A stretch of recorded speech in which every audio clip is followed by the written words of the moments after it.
to imagine all life as you know it stopping instantaneously and every molecule in your body exploding at the speed of light. Total protonic reversal. Protonic reversal. Protonic reversal with your host, Conan Neutron. Broadcasting from a secret underground lair in Milwaukee, Wisconsin. A gigantic middle finger to everything that is rotten about music, rock and roll, and corporate power. The thing is, though, if you don't laugh, you're going to go on a killing spree with sharpened nails. Confidence of a hero or a fool. I wasn't exactly certain which. Could not be more professional.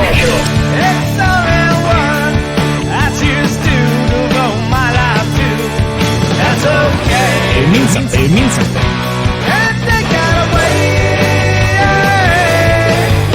You know, that's my take on it. What's yours? Protonic Reversal! That's like a science thing, right? That's right. It is a science thing. It is a science place. It is a scientific fact that we are all up in your face this time once again for the one, the only Protonic Reversal. Welcome to it. Welcome to it. Welcome to it. 10-year anniversary show. 10 years of Protonic Reversal. Can you believe this? I can scarcely believe it myself, and I'm the guy that did it. So here we are. We are at the 10-year mark. Entering after this, it will be, oh yeah, that's decade 2 of Protonic Reversal. What is this? What is this? So I got some things to say before I say any of them, and before I tell you what you're in for. Welcome to Conan Neutron's Protonic Reversal. I'm your host, Conan Neutron. I'm a rock and roll lifer that has been touring and recording for 24 years, most known for the band Conan Neutron and the Secret Friends. Music is a huge part of my life, and I use the format of this very long-running podcast to talk about music with musicians whose work I enjoy and respect, but who may not be household names. This is episode 388. Now, if this is your first time listening to the show, archives of it are available for free. No ads, no sponsors, no kidding. ProtonicReversal.com. However, if you want to support the show and get episodes sooner, $1 a month at patreon.com/ProtonicReversal will achieve that goal. If you like the show or even just a single episode, please feel free to like, subscribe on your platform of choice, share it around the internet, and even leave a review. All that helps people discover the show. It beats back the almighty algorithmic overlords. It's a darn nice thing to do. So here we go. 10-year anniversary. Good golly, Miss Molly. All right. What to say? 10 years. There are other shows of this kind that have more episodes, and they generally have a support system of some kind. Which is very smart, by the way. And I've always done every part of this show myself and also done it live. And I suppose I've thought of that quote about Ginger Rogers, that she did everything Fred Astaire did, but backwards in high heels. And to be clear, nobody ever asked me to do that. In fact, to this day, fans, guests of the show, they seem to be surprised when I say that it's live. And while live streaming is now much more common than when the show started, the idea of doing this kind of show this way, it's always been kind of like a self-imposed container, if you will, to give something back to the art that's given me so much and step up to meet that challenge. Quite simply, making the podcast I wanted to hear, and I wasn't at the time. So the goal of the show, why I do what I do, if you will, is to give back some small degree of that complete and utter ass kicking that music's given me over the years. That's also the goal of my band, Conan Neutron and the Secret Friends, but there are things that I can do with this show that I can't with my own music, and I'm happy to provide that service for anybody that wants to listen in any way they want. And it's always free, no ads, no sponsors, no kidding. I was doing this before most of the mediums that people actually enjoy the show on were even used for podcasting. And I won't name them because I'm sure some of them will go the way of the dodo and there will be new ones soon enough. this show actually started in the mornings, if you can believe it, on Radio Valencia, teetering towards finding both a voice and a justification for existence. Is irreverent and consistently, right on the precipice of running around, but something interesting, something worth exploring. Now, that was finally honed over the years of Radio Nope with Brenna Betts and Josh Davis, respectively, adding their unique perspectives as co-hosts to help me along. And when all the time, it turns out it had to be just me on the mic. And that became known. The show became known for, it was what it was truly meant for, and to have the kind of conversations that the show is now known for. However, unless you're already famous and beloved, I mean, don't get it twisted. Most people are there for the guests. It's important to know your role, right? So the fact that I make records and tour, not as a part of my past, but as an active part of my life, gives the show a unique perspective, an element that ideally makes for something interesting to listen to. And I focus on musicians that aren't always on the radar of mainstream outlets and don't often get to do deep dives into their art. And it's a self-assigned duty. I don't take it lightly at all, and it's my honor to do it. And I always promise to give the best I can. All right, so you made it through the pompous toast part of the podcast. Let's get into it. Frankly, I'm be real with you. I'm a little disdainful about podcast celebrations and certain tropes that have been established with that. To me, it kind of feels like celebrating a pet's birthday or something. Peace and love. I've always tried to push the format a little bit to do something cool, something a little different, something unexpected. And what I came back was this. 10 different mini interviews of 10 minutes in length with folks I respect and admire, but haven't been on for quite some time. Now, why? Why haven't they been on? Well, let's refer back to that whole one-man operation thing. And none of these are live. So that's part of the new, slightly chiller vibe for Protonic Reversal Decade 2, is that I've gradually adjusted my hardline stance that people were neither aware of or cared about. It's just like how I was very proud back in the day that the show was never clipped. Like there were never clips from the show. I was fighting a war that nobody cared about, and I was likely on the wrong side of. So adapt, adjust, change, etc. 10 years. Is that too long? Is that not long enough? Or is it just right? So let me ask that very confusingly worded question to 10 very awesome, creatively stunning, and interesting human beings, and I'll see you on the other side. Dwayne Dennison of the Jesus Lizard, Tomahawk, and Denison Kimball Trio from episodes 158 and 94.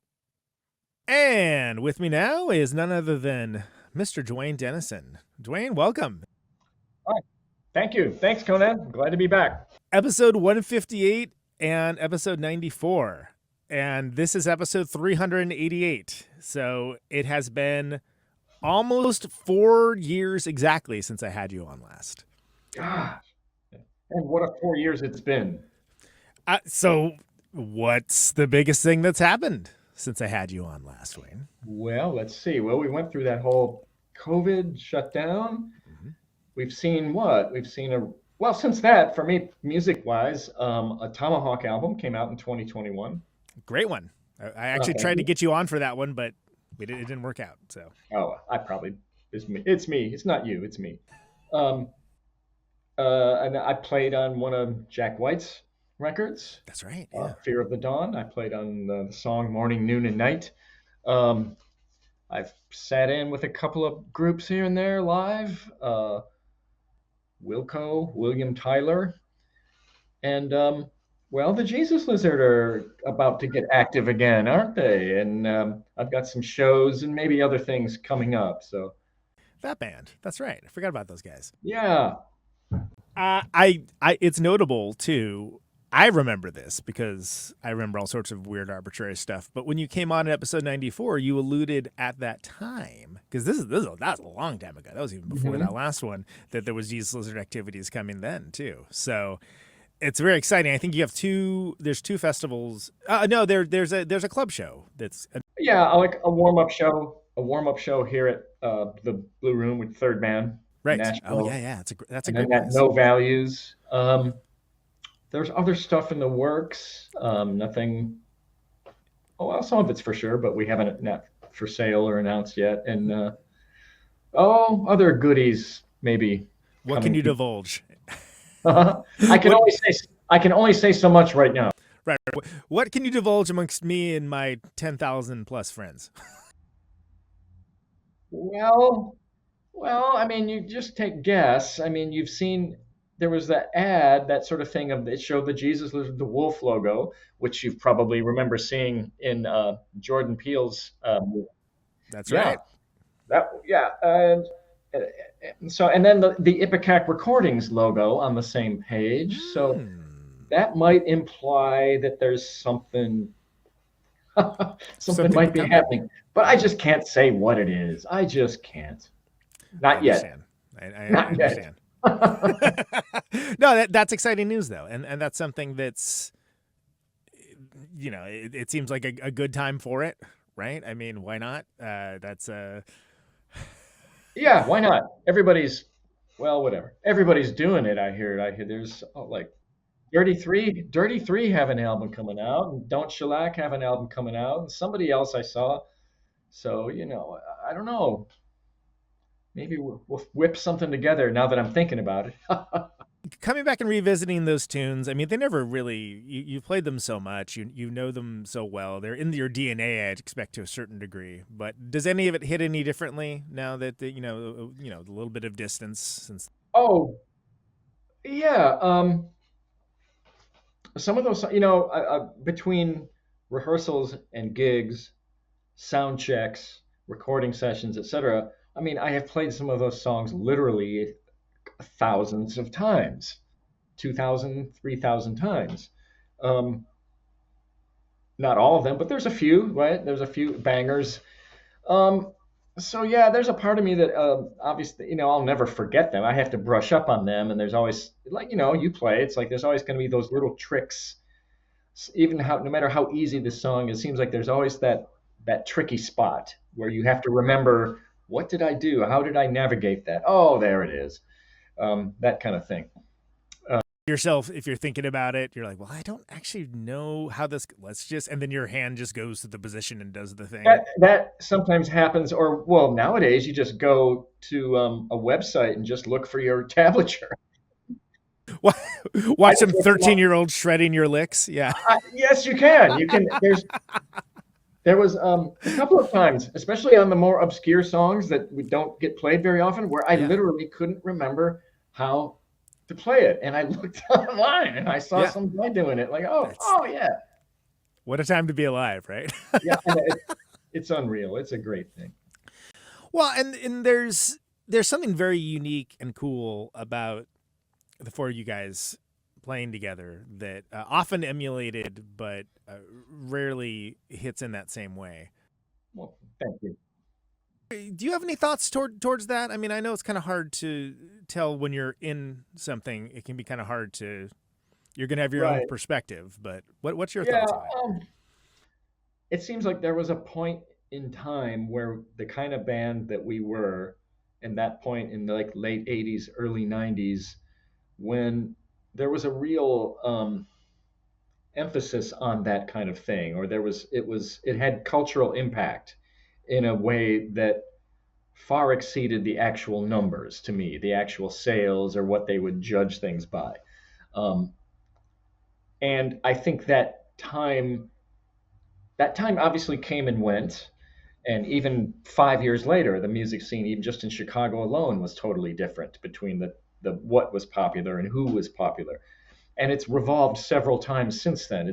The generations have come around where now I kind of see a little bit of a resurgence of a band like the Jesus Lizard, or of that nature, a more like noisy, hard driving rock bands seem to be popular again, whether it's Idols or people like that, where suddenly there's a certain part of the audience of the listening public that wants that. And, I just feel really lucky. We all kind of do, to think that at our age, after having done it then, to still be in good enough health, good enough mental and physical health, and we still get along, that we can do it. We can get together and hang out and rehearse a couple days. You know, we all, even if we're not out actively doing projects, we all play regularly. We all do our thing and practice. So, you know, there's just usually a couple of days it takes to get your group vibe back, Right. your vibe, and no, seriously, and your time. Everybody's individual thing. You can do whatever as much as you want all day, but that's just you. You have to put the ball in play, you know, and get out there on the playing field with the others, and you know, make it happen. And it takes a couple days. I don't care who it is, for anyone to do that. To get that group thing beyond the individual player, to get that group chemistry, telepathy, whatever you want to call it. Yeah, and we've done it enough times, and we trust ourselves and each other, and we just know it'll just usually a matter of time. It shows up, and there we go. Yeah, I do love, and you bringing up the fact that there's this new generation of sort of noisy bands and whatnot. There's a new generation of people that appreciate that as well, that maybe never got the chance to see the band the first time, and that's, or maybe they weren't alive, to put it bluntly, or maybe they were children. You know, who knows, or not born cool. Who knows? God, I don't want to name any specific bands' names, but I saw a New York band from the 80s and 90s the other night here in Nashville, and starts with an S, ends with an S, and I know it is. I was sort of struck. Yeah, I mean, it was pretty full at Third Band at the Blue Room, and how young a lot of the audience was. Yeah. And this was not a young band, you know. But the audience, I was surprised. It was mostly young, and then other, you know, whatever, guys who look like me.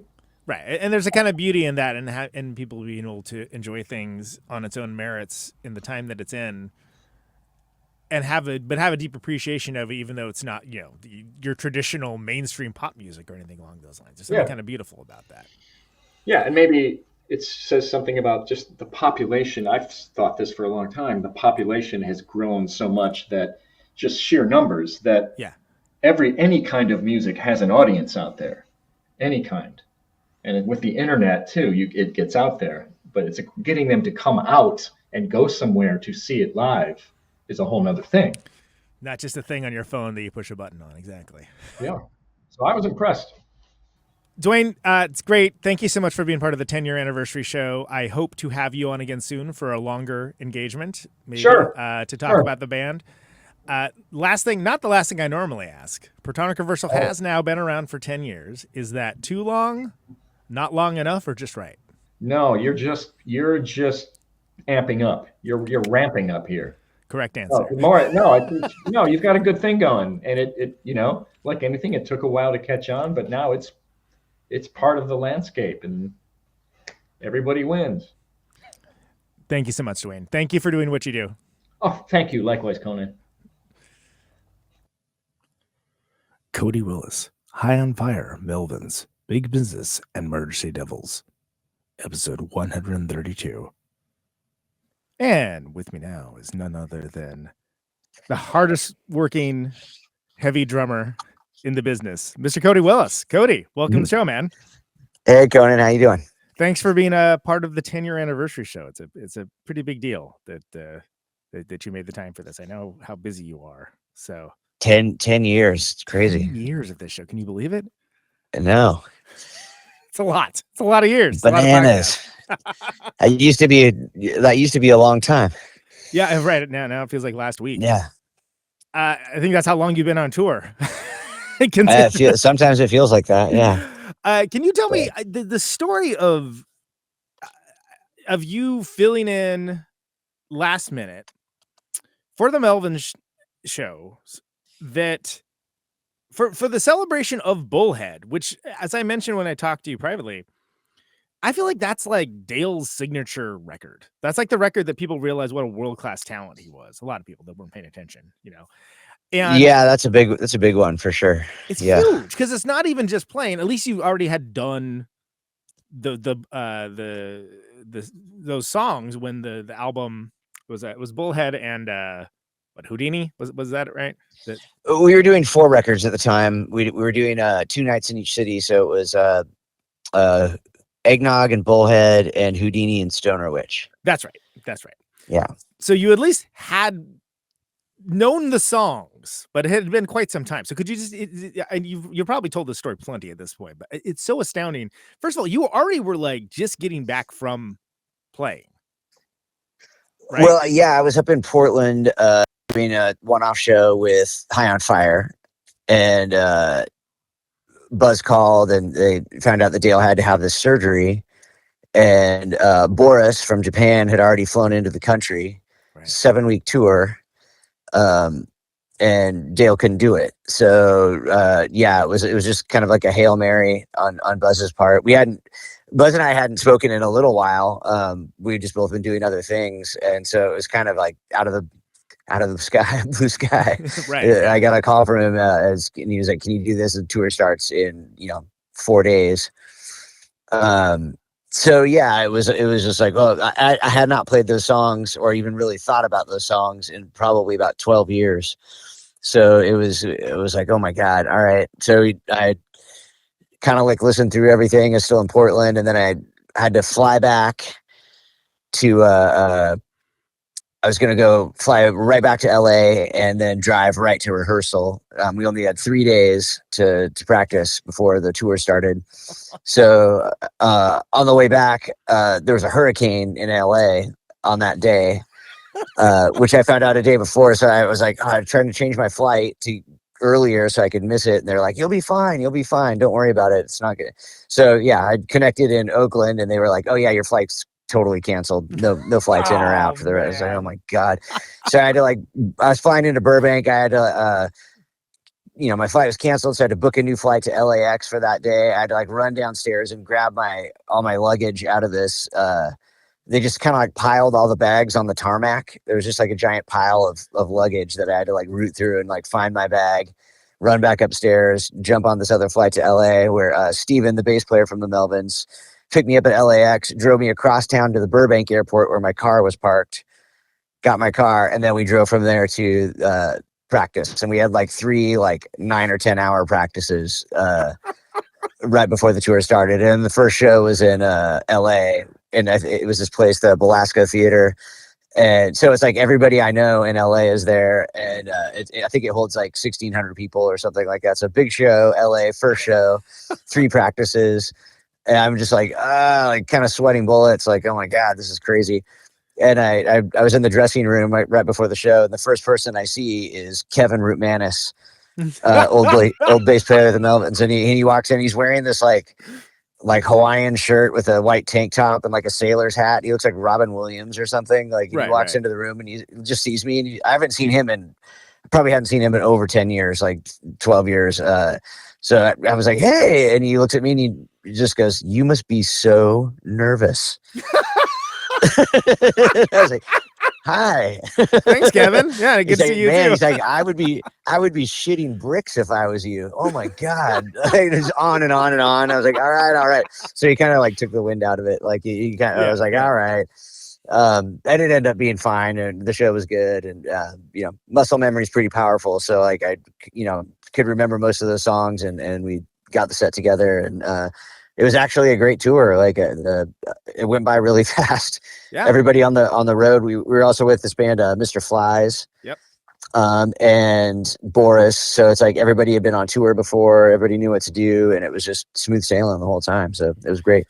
Yeah, the show I got to see in Milwaukee was fantastic, and ironically, you were the only person I got to talk to about it, which is which is great. Your hair was looking very luxurious that night. Oh, thanks. Yeah. But it was. I mean, look, it was the anniversary of Bullhead, and again, it's a little bit of, not that you can't handle it, but it was a little bit of pressure, right? It's especially on such short notice. Yeah, but it was also 60. Kind of it was either I do this or the tour doesn't happen. Right. Who else could it be? So nobody. So it wasn't it was unfortunate. I think it was widely known what was going on with Dale. So everybody who already had a ticket, everybody who's coming to the shows knew what the situation was. and knew that this was the best case scenario for what was happening. Right. So I felt like everybody was behind it and everybody was really supportive.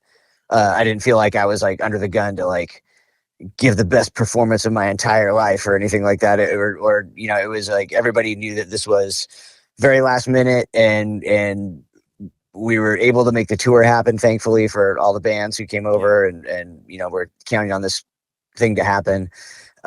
So all that was good. And everybody who knew what the situation was behind. I only got encouragement. I didn't get anybody telling me that I, you know, well, he's not Dale. I was like, yeah. And there's certain people who wrote about the show. It was like, oh man, Dale played great. You know, they didn't even notice that it wasn't Dale. So, well, yeah, and it's not like I take that as a compliment, right? Yeah, I mean, look, yes. yeah. Well, I think you're on the same that like people were like, you know, understood the situation, and yeah, it certainly beat the alternative. And I think it's crazy too that like look, not to put a fine point on it, but there was like 2 shows, right, that you had to I mean, one of them was Rat City Recon, I know that one well, that you had to fly to go previous big business engagements too. Yeah, there were two big business shows already booked during the Melvins tour that I already said yes to, so I had to fly back from I think one was Chicago, and I flew back to Portland, and then the other one was somewhere in the Midwest, and I had to fly back to Seattle to play the Rat City Recon show. Yeah, which I remember. So that was twice. It was doable, but I wouldn't recommend it. Like it wasn't. It was a little bit crazy, like switching gears and flying right back into tour again. Right. We're doing this now. And then everybody else just had to sit around. I think they played 2 shows without the Melvins. Yeah. While I did those shows. So, but you know, I was like apologizing to Buzz. I'm like, I'm really sorry about this. He's like, are you kidding? He's like, this tour wouldn't have happened. He's like, do as many shows as you want. Like whatever. We'll hang out and watch movies, you know, for a day. So, it all worked out. I can't believe it all worked out, but it did, and everything all's well that ends well, you know. It's such an insane story, but it's definitely one for the record books. You know, put it up on the mantle. It's like, all right, this is the craziest rock and roll experience I've ever had. Yeah, and I mean, it's one of those things that's like it wouldn't have worked with anybody else because I would not have been able to do it had I not played next to Dale and played all the songs a bunch of times. You know, it's like sitting next to him and like learning the stuff and knowing where he's going to land. And some of that stuff is really, it's not really on the grid as far as like timing. Right. And like, if you were going to write it out in like a notation or something, there's a lot of like feel, hanging pauses and riffs that kind of like, you know, it's like a snake eating its own tail. They kind of like aren't the same twice, and it's a little bit different every time. So it's a lot of that kind of feel stuff would have been very hard to teach somebody on such short notice. So it was just lucky that I was able to do it schedule wise, and B, that I had the previous training, I guess, I could still pull off those songs and still have it in the ballpark for feel and stuff like that, you know. Not the same as Dale playing it, of course, but you know, like having done it all for 8 years or so, I did remember all those songs, and the muscle memory came back. So it was all right. Yeah, and like knowing like within the spaces that are just as musical as the notes themselves, right? Like all those important things that make the nuance that make the music. So real quick, High on Fire, new stuff, right? There's new High on Fire. Just our new album Cometh the Storm just came out on April 19th. It's out now, and it's my first recording with those guys. Big deal. So yeah, check it out. And I'm actually on my way to practice right now.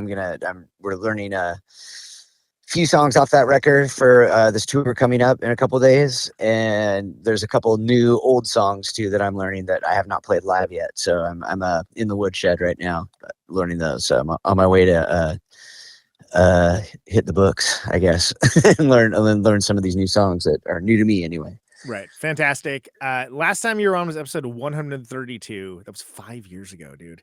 And wow, it's 388 now. I would love it if you ever have the time for it to come on for a longer episode to talk about more of this stuff, because We'll figure out a time at some point for sure. We'll figure it out. It'll happen eventually. Yes. Cody, thank you so much for being part of the momentous 10-year anniversary for Protonic Reversal. And congratulations, Conan. I will talk to you very soon. I'm sure I'll be running into you before too long. Thank you so much, dude. What do you think? 10 years? Is it too much, not enough, or just right? 10 years is great. Anything like you keep anything up for 10 years, you're doing something right. Love you, man. Thanks so much for being part of the show. Appreciate you. All right, buddy. I'll talk to you soon. Okay, bye. Bye. Marne Stern, episode 361. And with me now is none other than the mighty Marne Stern. Marnie, welcome back. Hello, I'm back. It's only been about 6 months since we last talked. But you've been incredibly active. You had this whole tour. You played Tree Fort. You're back at it. It's the comeback kid.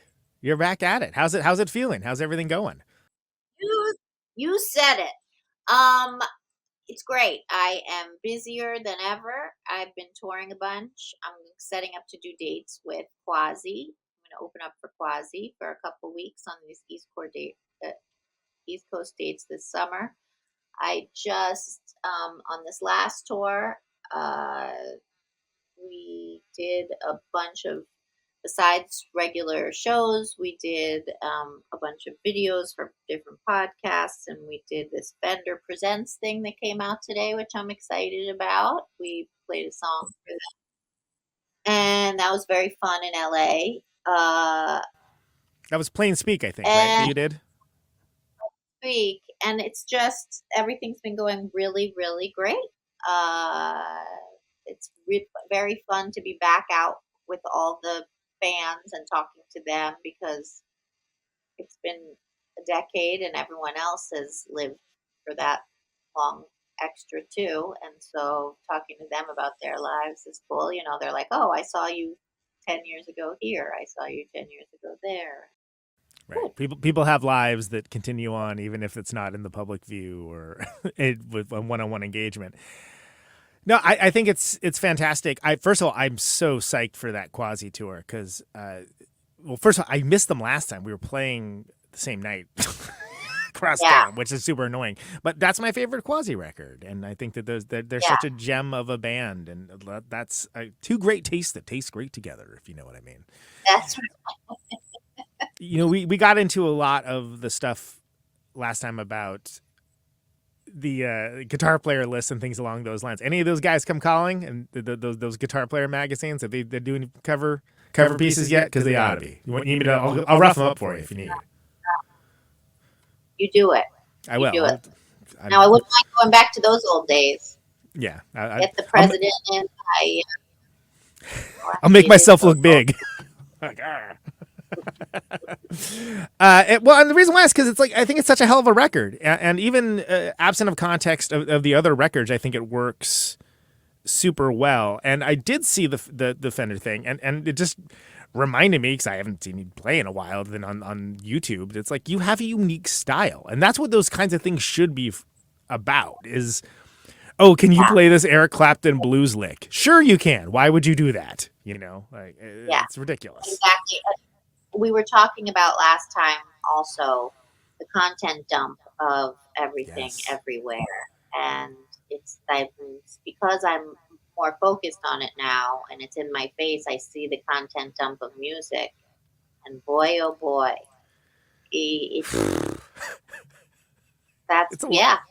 a lot, isn't it? It's a lot. It's I'm trying to be patient with it all, but it's so homogenous. It's so, also, where's my rock and roll? What's going on? Thank you. Yes, absolutely. Like, and there's so many, hey y'all, and like just people addressing the camera with, okay, why is this? Yeah. Why am I looking at it? I don't care about this. I did this panel for Grammy U, which was something about live television, and the audience was all kids. And I was talking, I was like, Guns N' Roses, and they were shaking their heads no, like they didn't know what that was. And, I was naming all these rock bands, and rock is not cool right now. And such a bummer. And I've been trying to figure that out. And what I was thinking about is that when the Iron Man movies used AC/DC, right? Like AC/DC suddenly had this huge generational resurgence. Like, oh, AC/DC is pretty good. And it's like, welcome to the party. How do you had Iron Man had to tell you that? Like what? Like, yeah, AC/DC is good. I would figure they must know that from their parents, but maybe the younger generation of parents did not listen to it either. Yeah, I don't. I mean, I found out AC/DC from my dad just playing like Back in Black, you know, and it'd be like, wow, this is cool. What is this? Or turning on a radio from a decade for 2 decades. And then later on, I like listened to like, okay, Powerage and like, you know, the more, and I was like, oh God, this is great. There's like no hits on this, but this like rules. Yeah. But I wonder if maybe that's what it needs is like, there needs to be like some other delivery system that like reaches the closest thing we have to a monoculture to have a resurgence. Yeah. I don't know. I mean, obviously I don't know the answer. We're not going to figure it out on this show necessarily, but Is it dead? What if we did figure it on this show? How would that be? That would be pretty good. Nothing. Well, we'd figure it out, and then nothing would happen. But well, okay. How are you so with when you're out and playing and you're getting out into areas that you haven't been for quite some time? Like, are you are you playing with local bands and things along those? Like, are you seeing new music that's when you're playing? I imagine Treeford, at least, you're going to see a bazillion, you know, just by nature of walking from point A to point B, you're going to like be exposed to a lot of music. Yeah. I played with this band Miss Cummings in Tacoma, and they've been around for a while, but they were really good. And yeah, we've been playing good on good bills. It's what can I say about seeing it's great. I mean, anyone making live music, it's great. But I'd say the punk vibe is more prominent than the rock vibe. And I'm a blend of the two. So, I mean, I just keep going back to the rock thing because it's upsetting to me. I will subscribe to your newsletter. I'm with you. Like it's something where it's like, why isn't there more? There's like I could name like the 5 great rock bands right now, and like, you know, 4 of them no one's heard of. So, well, also, I'm just not that into just this pleasant. Look, we talked a lot about last time about how just the vibe, the pleasant vibe. Yeah. I don't want a pleasant vibe. I don't care about that. I'm not looking for pleasantry either. Yeah, absolutely. Oh, who cares?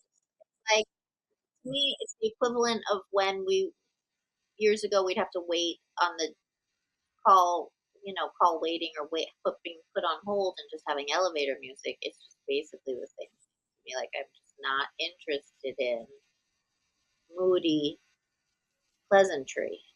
Who cares? But that's God, you're just yes. Again, I'm 100% on board with you. But I think the only thing you can really do, right, is sort of lead by example, because there are examples like there's like bands like Idols and stuff like that where okay, they're coming from a perspective of, you know, I know the bands that they listen to, and they're exposing these kids to you know, weirder music. Nothing to be mad about there. I'm 100% for it. People sometimes take weird lessons from that, and that can come out in interesting ways, and then come out in ways that are pretty cool. Who else besides Idols is doing it? Well, that was my example. Let's see. Is it a higher level? Let's see. I mean, I guess there's always Queens of the Stone Age, right? I mean, I wasn't insane about the last record, but they're doing it. Good for them, you know. That's nuts that we can't think of. Well, I'm sure there are plenty. I can think of plenty of bands, but not like famous, like big, like packing huge stadiums or like larger amphitheaters, something along those lines bands. I can think of plenty of great club bands like that. Don't get me wrong there. But there is, as an ambassador of rock, Marne Stern, I appreciate that you're out there doing the work. Because I think you do it well, and I think you were leading by example, and that's what it's all about. We salute you. For those about to rock, indeed. Yeah, but I've been having a ton of fun, and it's I can't tell you, it's really, really been fun because once I get back home, I'm back in my boring world, so it's just great to go out to all these places and play. Well, I'm just very excited to actually get to see you play again because it's been a long time, and I will be front and center at the show with Quasi for sure because I'm ready for it. Marnie, thank you so much for being a part of this 10-year anniversary show for Protonic Reversal because it's a important. Long time, man. It's a long time. It's a lot of work you've done. Wonderful. Some episodes more than others. but yeah, but you should be very proud of that. I am, and I appreciate people being engaged with it. I don't ever take it lightly. How do you feel? Do you feel accomplished? Do you feel satisfied? Decade? I feel jazzed. I feel good about it. I just also, I mentioned in the intro for this show, I have the thing where I want to constantly be doing better and topping myself to a certain degree. So it's like, what can I do that would be interesting? And so I had this idea of basically making this patchwork quilt of talking to a bunch of people in these short intervals of folks that I've liked talking to over the years. And I think it's cool. We'll see. But holy crap, is it a lot of work? Why do all the things that I do require so much work? I don't know. But I stay busy. I want to do something that's special. I want to do something that's interesting. I want to do something that pushes the boundaries a little bit. So that was the idea behind it. And the last thing I'm asking people is, Protonic Reversal, 10 years. Now, is that not long enough, too long, or just right? What do you think? For you? Yeah. It's not long enough. No, go the distance. There we go. That's from the comeback kid herself, Marne Stern. Thank you so much. Appreciate you being part of the show. Steve Albini of Shellac, Big Black and Electrical Audio Studio. Episodes 185, 150, 127, and 21. And joining me now is none other than Mr. Steve Albini. Steve, welcome back to the show, man. Hey, thanks for having me. Congratulations on your 10 years. It's a long time, man. It's a long time for a podcast. Thank you. It has been a while since we talked last. Last we talked, it was right when COVID kind of really kicked in. Right. So it was April. Right. April 2020. We did a little mini episode about the whole like and subscribe thing, which I found to be very engaging. But you were still, electrical was in a very precarious position at the time. We have since reopened sort of fully. We, for a while, we were doing socially distant sessions where everybody had to maintain distance and everybody had to be masked. And then as the caseload started to come down and vaccines were readily available, we were doing, vaccinated sessions where people could sort of have their own protocols for their sessions, whatever made them comfortable. Inside the studio, we all wore masks and we were all socially distant and that sort of stuff. But within a session, if there was a band that was behaving like a pod and living together, traveling together, or whatever, they could set their own rules for their session. We had very little COVID transmission in the studio. As far as I know, I think we had 0 cases that we can trace to the studio during that period for sure. Since then, things have gradually lightened up to the extent that most people are not wearing masks now. I still wear a mask whenever I'm in a group setting. And we had the dormitories closed for a while, just because it seemed like way too much work to fully disinfect a dormitory room after somebody had been there. Pre-COVID, to change the rooms over, we just had to, change the sheets and vacuum and call it good. But then with the pandemic underway, we didn't really feel comfortable turning rooms over to people that hadn't been completely disinfected. So we were doing, much more thorough disinfecting. And then there was just so much work that we just gave it up entirely. And so we didn't have the dormitories open for a couple of years, actually. And we've just reopened the dormitories, and so now bands can stay here resident again, which is great for the productivity of the sessions. And it saves a small amount of money for the band, like the cost difference between getting an Airbnb or a hotel's and crashing here is not great. It's a little bit better to stay here in terms of cost, but that's not the main thing. The main thing is that there's no travel time, and you don't have to chase anybody down. Like, you don't have to figure out where somebody ended up after the night out, that kind of thing. Right. Yeah. Oh, where's Joe at? No idea. Let's go put out an APB, so record. I think her name was Julie.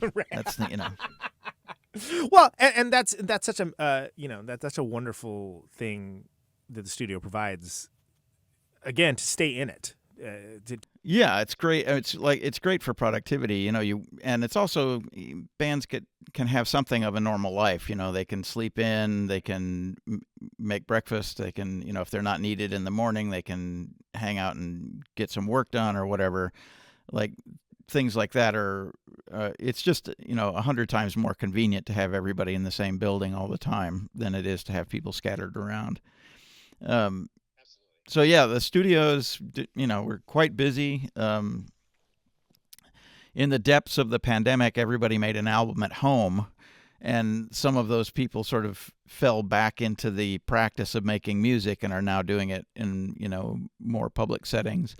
And so we're a lot of bands that sort of revitalized themselves after the darkest parts of the pandemic are now sort of carrying on. We're getting an awful lot of bands coming in who were kind of on hold for a couple of years and are now sort of itching to get back on it.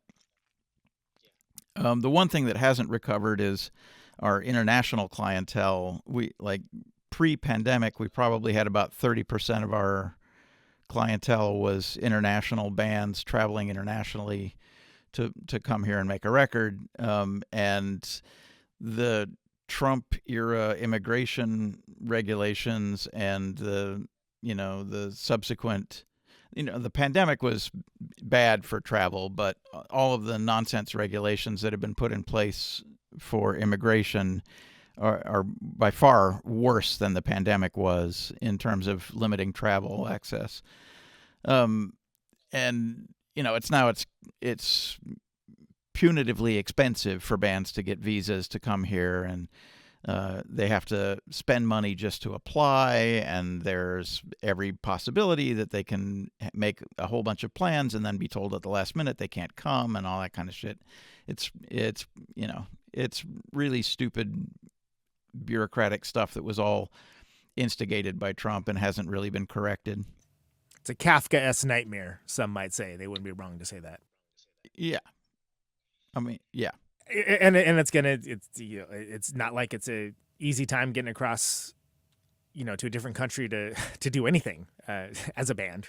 I mean, it's actually I'm about to go to France to do a recording seminar. I didn't have to do any paperwork at all.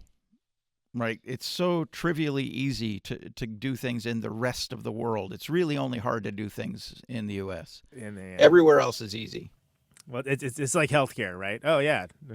Yeah. Which that's a much longer discussion. We're the one place on earth that does it incorrectly. Yeah. Oh, yeah. No, we don't know how to do it. Oh, yeah. Except for it works in literally every other country. So other than that, yeah, I could see where that would be. There's a lot too. There's been a lot of changes. There's a new Shellac record finally. Correct. In next month, I believe, is when it's coming out. I mean, it's hard for me to put any kind of a temporal gate on it, just because we finished it so fucking long ago that like for me, it's a record that's been done and dusted for a good long time. It's just not in the stores yet, you know? Right. And I believe last time I had you on for a proper episode, we talked about the Scrappers song, and that was like 4 years ago, right? So that was it's been a work in progress. Some of the songs on this record we've been playing for 6 or 8 years now, and I mean, we've been playing them in our live sets for 6 or 8 years. The record was conceptually finished in the spring of 2020, I want to say. We had a tour that we were doing when COVID really started to peak, and our tour was interrupted, and then the plan was to finish the tour, and then while we were in great playing shape, zip into the studio and knock out the last couple of songs and then put the record out. And all of that got put on ice for the better part of a year and a half. That was the last show I saw. It's not the last show I played, but it's the last show I saw, and it was things were changing so quickly that I believe that show was sold out, and there was maybe, in the Milwaukee I'm talking about, and had 30-40% of the people actually there, because people at that time were like, oh, this might not be a good idea to go out. Yeah, it was a weird scene. Like, the show had sold out at a smaller venue, and so they moved it to a larger venue. And then when we played the show, it was like, man, this crowd looks kind of thin. I don't know that it was so wise for us to move the show. And then when we did the paperwork, it was like, oh yeah, we sold all the tickets. A lot of people didn't come because of the COVID thing. And we were like, Jesus, I guess this is serious. And then the next night, same deal. Like, we played in Madison, same deal. Like, the show had sold really well, and it was sold out, but the actual attendance was pretty low, and we're like, yeah, fuck this. We're not going to keep doing this. It's just not safe. And so we bailed after that. Right. And then we had a tour scheduled for the fall of 2020, and we canceled that and rebooked everything a year later. And then when it came time to do that tour, that's when the Delta variant started to peak, and it was again not safe to go out on tour. And it was like, Jesus Christ. So we canceled that, you know. So then in the fall, we had all still blocked out time on our schedules to do this tour, and we were like, well, we're not going to do the tour. So, but we all have the time on our hands. Let's go ahead and finish the record. So we used that time instead to finish the record in the studio. And, then after that, it was just like a long production chain of events. Like, all the pressing plants were preoccupied with major label releases, so we couldn't get time on conventional presses. But then we found this new press that was using a new, more environmentally friendly technology, and printing and pressing with a different material and using a different technology. And we got some samples, and then those sample records were great, really super low noise, really great sound quality. And we thought, well, let's use these guys. And then a long, arduous process of getting clean test pressings from this one place on Earth that uses this new technology. Yeah. And we have the luxury of having Bob Weston, a mastering engineer, in the band. So he could make a custom lacquer for this pressing plant that, would ameliorate some of the technical stuff that was hanging up the test pressings. Like, he could make a special lacquer that would avoid the problems that we were noticing. And this is all, it's all good. Like, this is a learning process. It's a developmental process. People are learning how to accommodate this new technology. And, I'm happy to be part of that development, happy to be part of that process. It just means that it takes for fucking ever to get anything done, Yeah, no, ain't that like, the truth? Once all this stuff is internalized, and once everybody is dealing with these new processes in a sort of a normalized manner, then it won't take any extra time. It'll just be like, oh yeah, you have to do this to avoid pre-echo. You have to do this to make sure you get I don't know, fucking whatever mastering terms they use. But so that there was that, and then some minor delays with the printing, and just everything stacked up on everything else, and it just got to the point where it was like, this record is going to come out eventually, and we just cannot worry about when. Right. Yeah, exactly. We've always operated that way. Like, we've never scheduled anything along, I know there are some bands that do the thing where they're like, we got to get the record out in the fall, and then we'll do colleges, and then winter break, and then in the spring, we'll do all the festivals in the spring, and then summer we'll do cold climates. We'll do the northern leg in the summer. Like we've never done any of that shit. We've just, we write songs when we have enough for a record. We make a record. The record comes out when it comes out. It costs what it costs. It goes into the stores when it's ready. Anybody who wants one can have one, No review copies. Yeah, and I think you keep it adventure based. I think that's a good way to keep it interesting and keep the longevity and not have it seem like work necessarily, Yeah, I mean, for the way all of us in the band treat Shellac is that it's a joyful escape from our normal lives.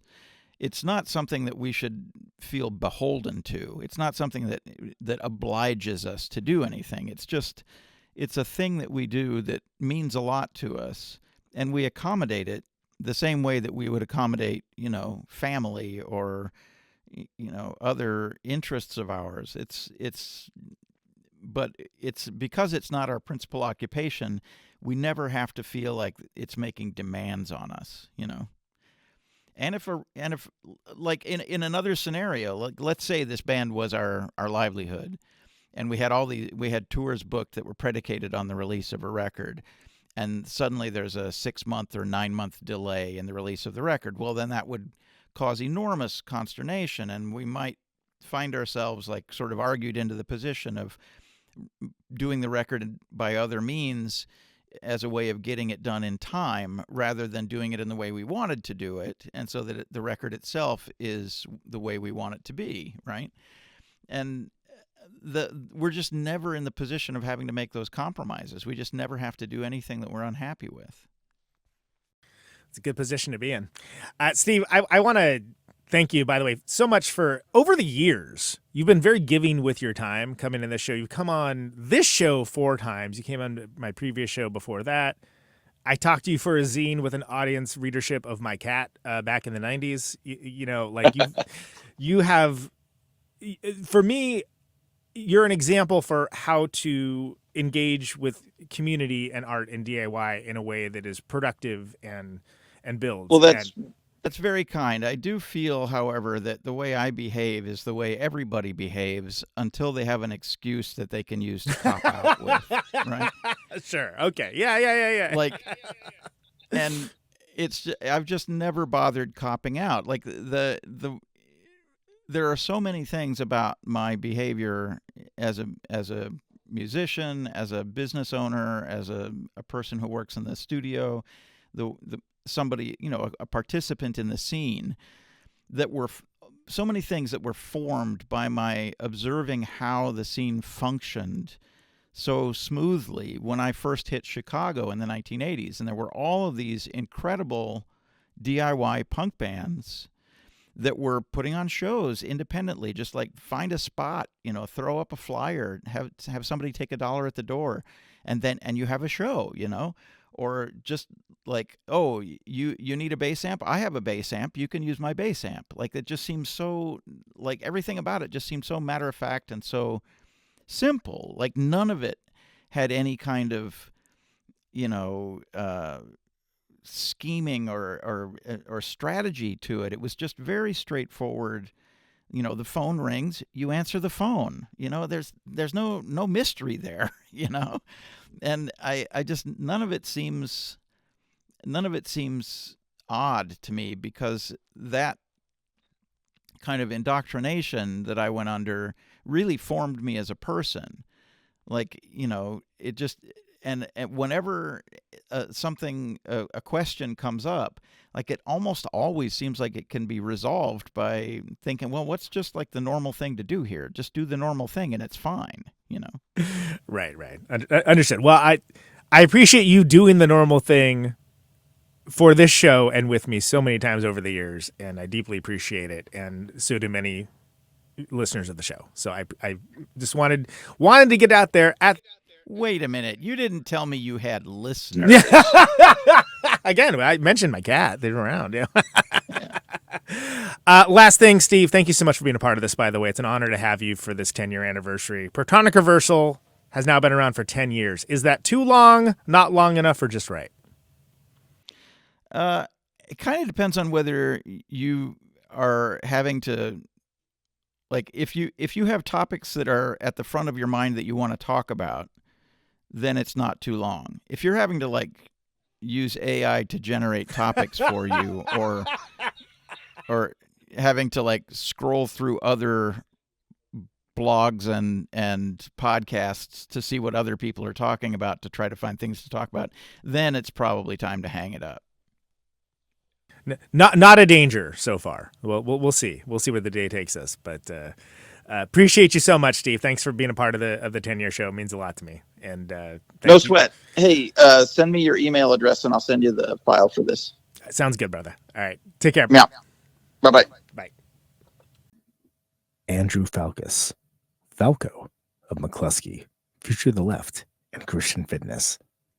Episodes 371, 241, 157, 116, 100, 89, 63, 14, and 4. And with me right now is none other than Falco, returning yet again. Hello, sir. Hi. You did a tour. Congratulations. A very good tour. Yeah, it was great. There were like some inconveniences at the beginning of the end. Like, it's always best to start with the negatives, you know, lost luggage and some carne drama towards the end. Carne drama coming soon to HBO minimum, I suppose. Yeah. The thing with the carne is you need a carne to get goods over international borders, but it's a document you send. And if you're traveling separately, you've then got to send the carne back to somebody. And that works perfectly, unless the carne itself is held up in customs. That works less well, yes. That works less well. So a document that you need to get stuff through customs is unable to get to you because of customs. There was a circular governmental logic going there. But anyway, apart from those things, it was fantastic. It was lovely. It wasn't a vindication. I'm not in a Vin Diesel movie. It was very lovely. And it was just very lovely. It was everything I could have imagined it could have been. So well done, everyone. Yeah, and again, compared to the traumas, minor to medium to major that they may have been before, inconveniences. Yeah. Well, the thing is, you know, that you can, if you're lucky enough not to have some kind of chemical displacement in your brain which makes you depressed, you can choose what to focus on. And at the time you're going through a trauma, you very need to focus on that, because you know nobody else is going to free you from the squirrel trap. But it was great. The thing, it was great even if I don't consider the issues that it took and the time it took to get it together. It was self-evidently great. Big thumbs up, pats on the back, big cakes, and on the last night we even got a cake. Fantastic! Physical cake. Physical cake, because instead of metaphysical cakes. Yes. It's all of our, just at the end of a tour, it was about to be all of our birthdays, because all our birthdays are within like an 8-day range. So they brought a cake on the stage.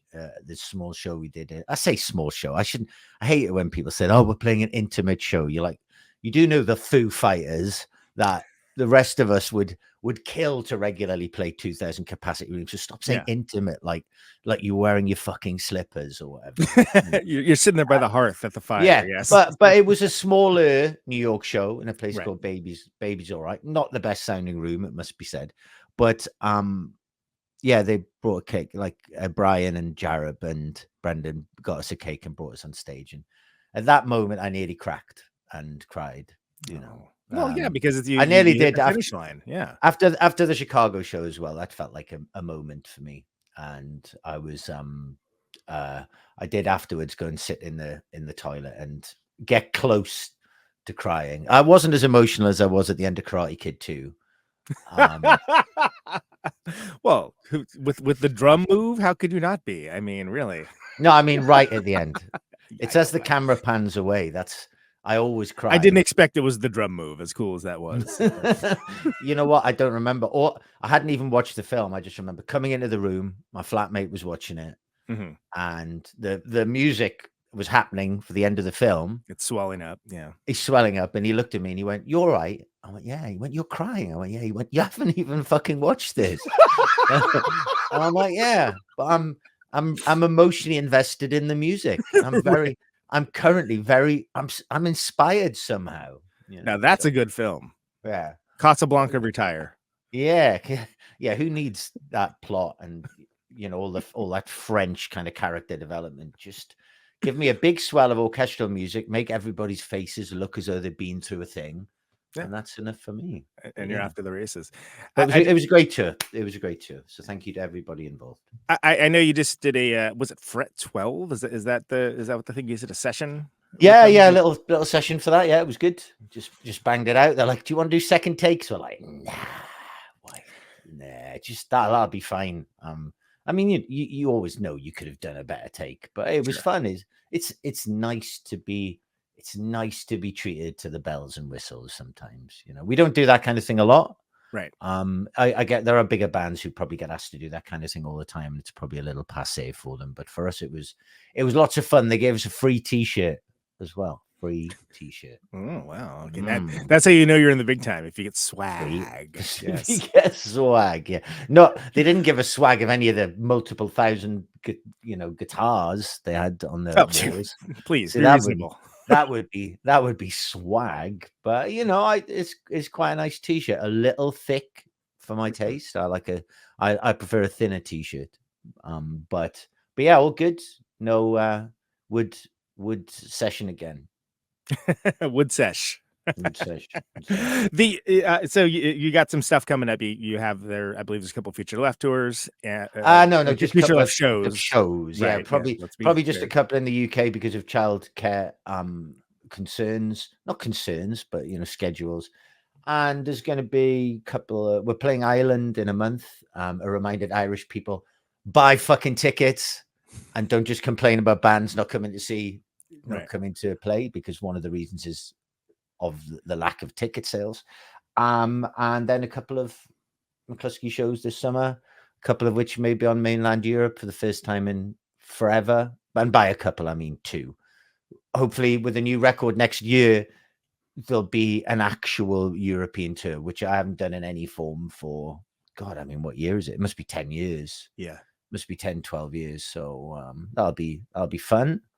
Get proper rider and interesting discussions about what the word vegetarian means.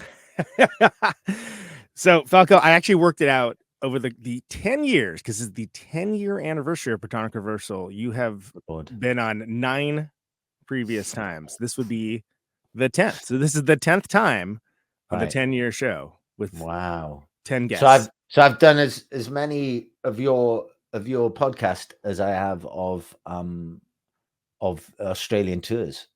There you go. Yes. Done 10 Australian tours, but in a longer period of time because those 10 Australian tours have been over the course of 22 years. So there you are. So there you are indeed. There you are. Well done to you. Well done. And well done. I don't know what else to say. It's simultaneously a great achievement and a huge admission of defeat, isn't it? Well, like whenever anybody looks at my career and they say you've been doing it for that long, there's an implied "Are you all right?" Well, it's interesting you bring that up because wrapping this up because I'm keeping these segments very short. What I've been, some might say, cheekily asking is that 10 years, is that too long, not long enough, or just right? You've barely touched the sides of 10 years, I'd say. You know, you fucking lightweight. You dilettante, you amateur. How dare you? Get on it. Who couldn't do 10 years? My daughter could have done 10 years, and she's not even 7. So I could do 10 years standing on my head. Yeah. So suck it up, 10 years. Falco, thanks so much, man. Really appreciate you, and thank you for making the time. No worries. I'm now going to run and pick up my daughter from gymnastics.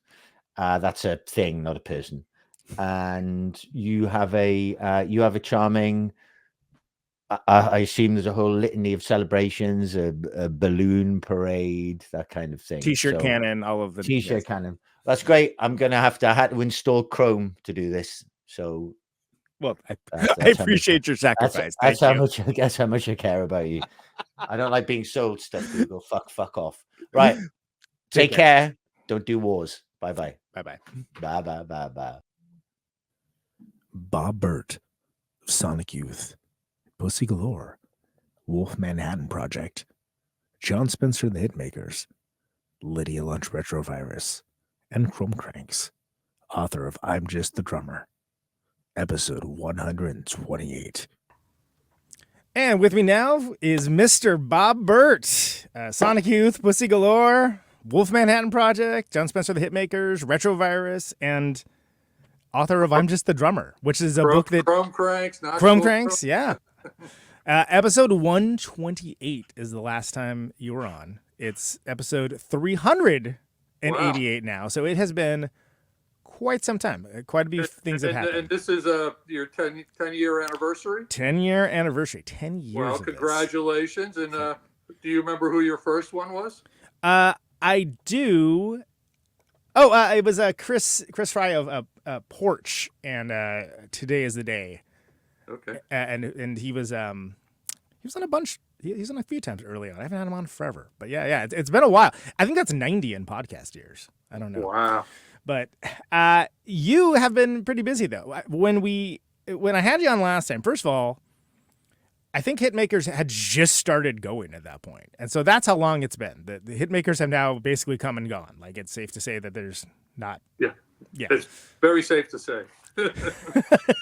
Well, and I thought that was a great band. And one of the reasons I thought it was a great band is because there was, I never got the chance to see Pussy Galore. Never got to see those songs. Yeah, that was very, very cool for me to be able to engage with those in real time and see you doing the junk percussion and all that. We talked a little bit about that in that episode.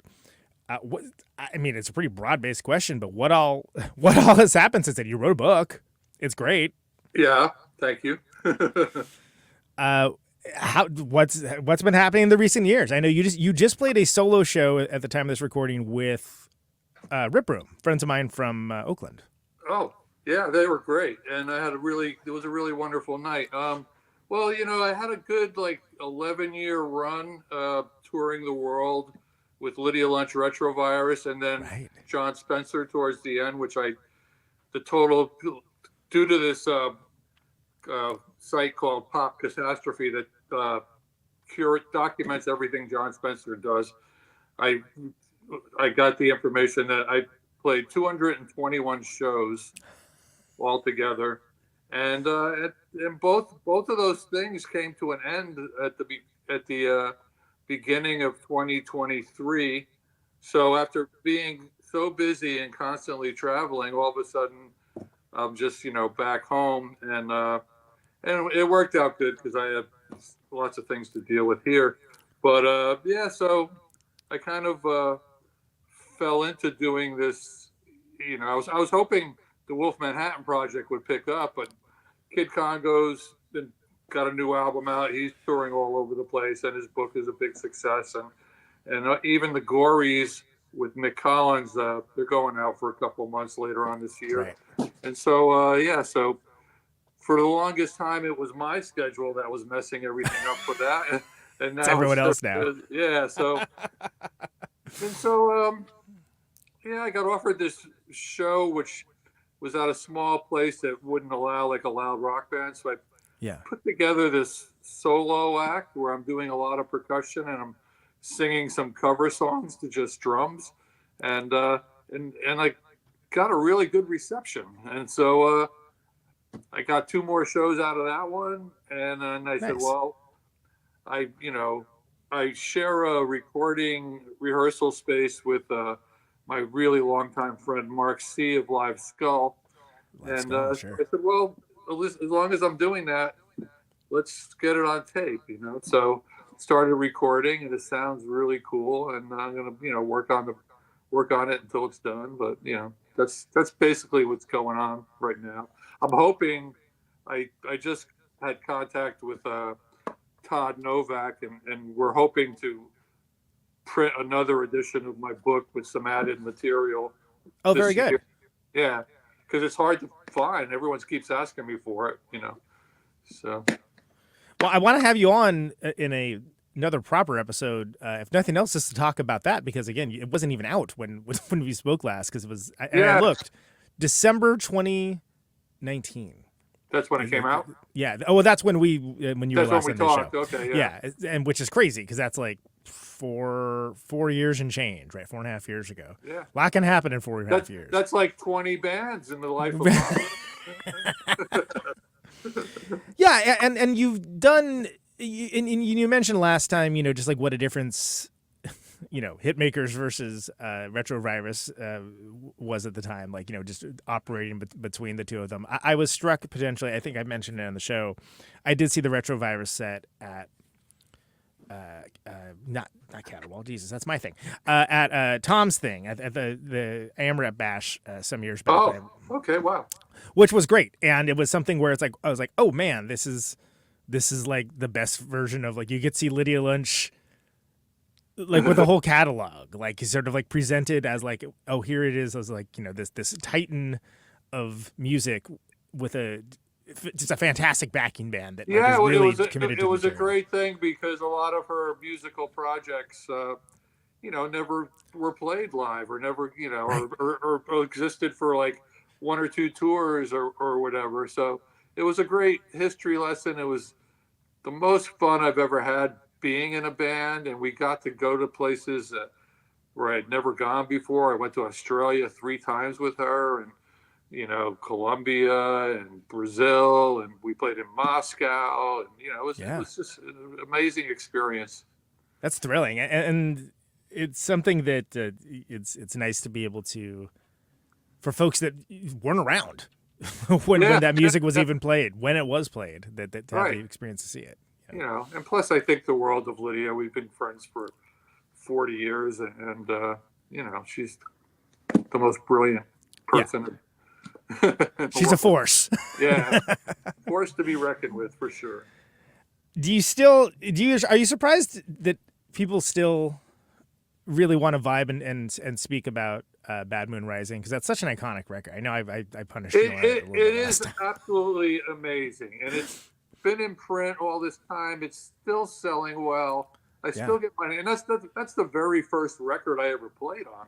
Yeah, that's crazy. First full album I ever played on, and it is completely mind blowing, and I'm completely thrilled about this release of this record, Walls Have Ears, which is also it kind of documents my last show playing with them, which was at the Hammerstein Palais in London, opening up for Nick Cave and the Bad Seeds on their very first tour.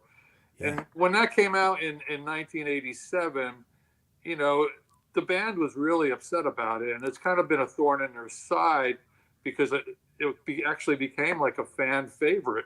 Right. And and they had no creative control over its existence, and they always hated. I don't know if they hated, but when people would ask them to sign it, they would like, that.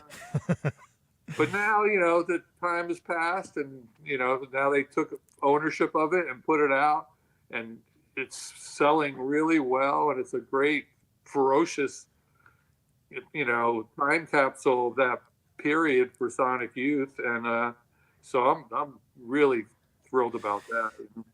Well, and it's a moment in time, right? And that's something that before the YouTube era, it's the only way you'd ever be able to hear that, is if, again, at the time you may have thought it was not up to snuff or whatever. But and it documents me, at my best with Sonic Youth, because it was right at the end of my time, and it's a very kick-ass, ferocious crazy ass set. And yeah, no, it's super cool. I enjoy it quite a bit.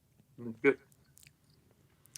And not the least of which is that, like what that was what 85 whatever long those. Yeah, that was 85. That's when that show was, and that was the year that Bad Moon Rising came out. Yeah. And I was like 8, so obviously I wasn't into Sonic Youth yet. I was a cool kid, not that cool. Actually, I was already cool. 50 something. You basically look the same, so that's good.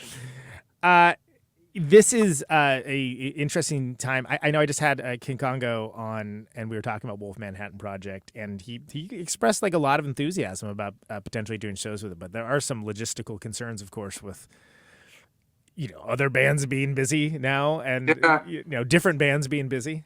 I think at some point, maybe after this whole run that he's doing now, and maybe we'll do something.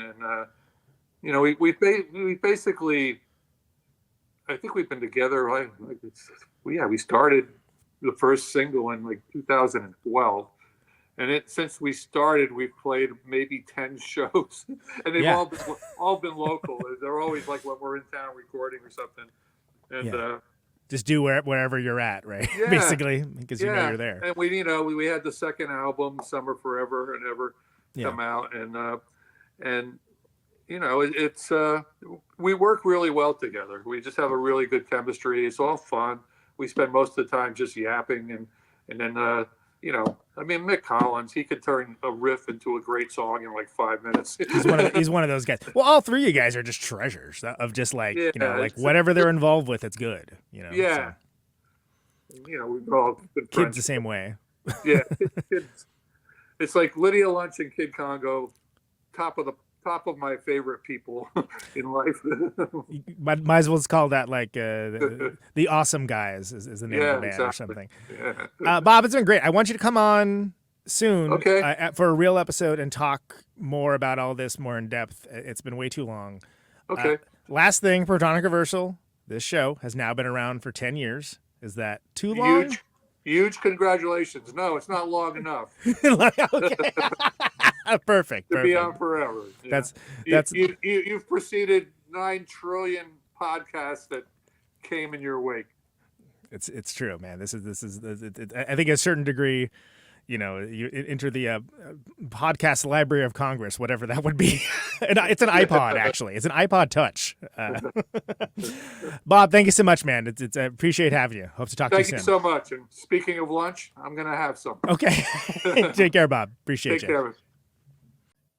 David Pajo, A Gang of Four, Slint, Papa M, Zwan, Household Gods, Tortoise, Yeahs, Interpol, Dead Child, Stereo Lab. Dave Pajo. Dave, welcome back to the show, man. It's been a freaking while since I've had you on. I know. Yeah, like a whole pandemic has passed, and our good friends of ours have passed, and a lot of things have passed. Yeah, man. Like it's kind of insane to think about. Like last time we talked, it was 4 years ago. It seems like 40 years ago, right? I mean, not that we talked on the show, like whatever, but like the idea that you would join Gang of Four, for instance, is like, oh my God, what? Yeah. Yeah. When we talked, I actually knew about it, but I couldn't say anything yet. That's what Hugo was saying. Time. Yeah. And that's, I get it. You gotta, that's some pretty huge news to break. Yeah. And we also hadn't even played together yet. So I think we're all kind of testing the waters. Like we didn't want to talk about it too much if for some reason it didn't pan out. So you never know, right? Like there's always a chance. Like what they say, when people say failure's not an option, I'm like, failure's always an option. Yeah. Totally. Yeah. But I'm so glad that worked out. I'm so glad I got to see you do it. I feel like you did it with panache and with being reverential to the great Andy Gill, one of my favorite guitar players of all time, but having your own unique voice to it. And I think that's such a fine balance beam to walk. But I think you did a fantastic job, or doing a fantastic job of it, because there is more coming, right? Yeah. We're gonna tour. well, next year is the 45th anniversary of Entertainment, so that's pretty exciting. And John King turned 70 years old, so it's like we're gonna, I think we want to celebrate the anniversary of that record next year. So there'll be some more shows. But yeah, what you were saying about Andy Gill was cool because I hadn't realized how much he informed the way I approached guitar, because figuring out his parts it all felt really natural. He uses harmonics. He doesn't bend a lot of notes, or he does sometimes, but like he usually it's really like the way that I play. And I know that it was because I listened to him so much when I was in Slint and before that. I feel like it, his style felt really natural once I started learning it. And but I also can't help but put my own fingerprint on it. Sure. Just because that's the way I am, and I don't think anybody would have liked just a straight Andy imitation, Oh, you have to remind me which show you saw. You saw it like when I was learning the parts. I didn't just listen to the album. Was it Bottom Lounge? Maybe was that it? That sounds right. Yeah. I think it was. Okay. Nobody cares, by the way, so it's fine. But that's why. And I actually didn't get to say hi either. I just bailed and went right back to Milwaukee immediately afterwards. It was a great time though. And you mentioned John King being 70. That man does not move like he's 70 years old, to be explicitly clear. Oh man, he is actually like one of the most fit people and healthiest people that I know, because he he's never taken medication or anything. He doesn't have any of the kind of old man problems that all of us are kind of like me especially are deep in. Right. Yeah.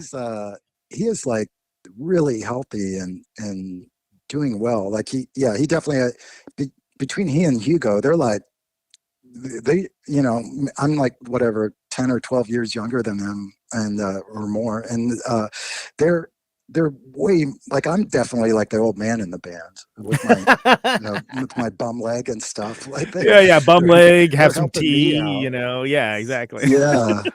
Nothing wrong with that. Yeah, they're amazing. But and just all the stories, and they've been doing this a long time, so they have a lot of knowledge for sure. Yeah, I mean, I had no reason to like be proud of you necessarily. Like I'm not your parent or anything, but I was like, God, he's doing it. That's so awesome. He's doing it, and this rules. Oh man, I saw them. It wasn't Hugo wasn't playing drums, I don't think, but I saw them at some dumb festival that a bunch of bands played, and like I saw them with Andy, right? And like so I even did see Andy play, and it wasn't like the Gang of One version that Andy Gill did for a while. It was like proper Gang of Four, John, everybody. Oh yeah, the 2005 around then. That sounds right. Yeah, and it was like, oh my god, all the other bands were like, no, thank you. But I was like, oh, I get to see Gang of Four. Fantastic. That's all I'm here for. Yeah, when I saw them on that tour, and they were great. That was the full, like the original lineup with Dave Allen on bass. With Dave Allen, that's right. And then I saw them again later. When it was just the Andy Gill experience, we're both playing the same festival or something, and I watched them, and it was not at all like it seemed like they were just kind of phoning it in or something. Like it didn't have the thrill, the excitement that the four of them have. Yeah, the sound, like, I mean, obviously Andy was a once in a lifetime guitar player, so that was interesting, but I was sort of disappointed, and I was like, oh, okay, that's yeah, I guess that's fine. Yeah. He's such a great guitar player, but it's only when he like puts himself in it, like, and when you can tell he's like he's there, and because he's got that confrontational, stare down the audience punk rock attitude, 2x4 on her shoulder. Yeah, you bet. So yeah, like not a chip, it's a 2x4. Totally. Yeah. But it doesn't. But like when I saw him it just seemed. Yeah, it just seemed like he wasn't. And I know you can't put everything into every show, but there was also Black Flag and Ian MacKaye and Albini that does put everything into every show, like even now, so you can actually, I guess. Well, I'm still blown away. Like I actually want to see you guys play again. I have not. I saw the Chicago show and it just hasn't worked out to see any of the rest of them. But it seems like it's not necessarily dedicate 9 months of your life to go touring kind of situation, but it doesn't seem like they're stopping anytime soon, right? Am I off base here? No, it's been great. There haven't been any plans of stopping. There's I know that John came to visit me not a couple months ago, and we just worked on songs together, and it wasn't we weren't saying they were Gang of Four songs. We weren't really saying they were anything. We just enjoy writing together. So we'll see what happens with that. That's rad. I love to hear that. That's awesome. I know you have a release. You and Mike Watt, the fantastic. That's right. Mike Watt. You have a split where you cover each other's. You each cover one of each other's tunes, which is pretty fantastic. I love that. Yeah, that turned out really great. It was such an honor, man. I feel like there's some people who I'll just always look up to, and Mike Watt's one of them. Gang for them. I feel really lucky to be able to play with my heroes. Yeah, and you split 7 inches with them, and they're covering you. Isn't that crazy to hear? Like when somebody covers your song, and it's like, oh wow, it's Mike Watt. It doesn't happen often, that's for sure. I can't imagine how Will Oldham felt when Johnny Cash covered his song. Like I would still be reeling from that. Yeah, I was gonna say I'd be dining off that my entire life. Yeah, totally. I mean, Jesus. Yeah, doesn't get much better than that. Yeah, that's pretty good. That's pretty good. Something I was thinking about that has happened since definitely since you've been on the show since the last time we talked, was the Spiderland at 30 thing, which now is like years ago, but that's another record. People seem to like that one, right? That's yeah. I know. Yeah, it's crazy, right? Like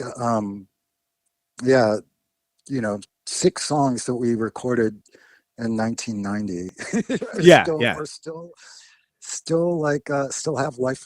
They all each have their life of their own. It's really I can't be more grateful about that. I'm lucky for sure.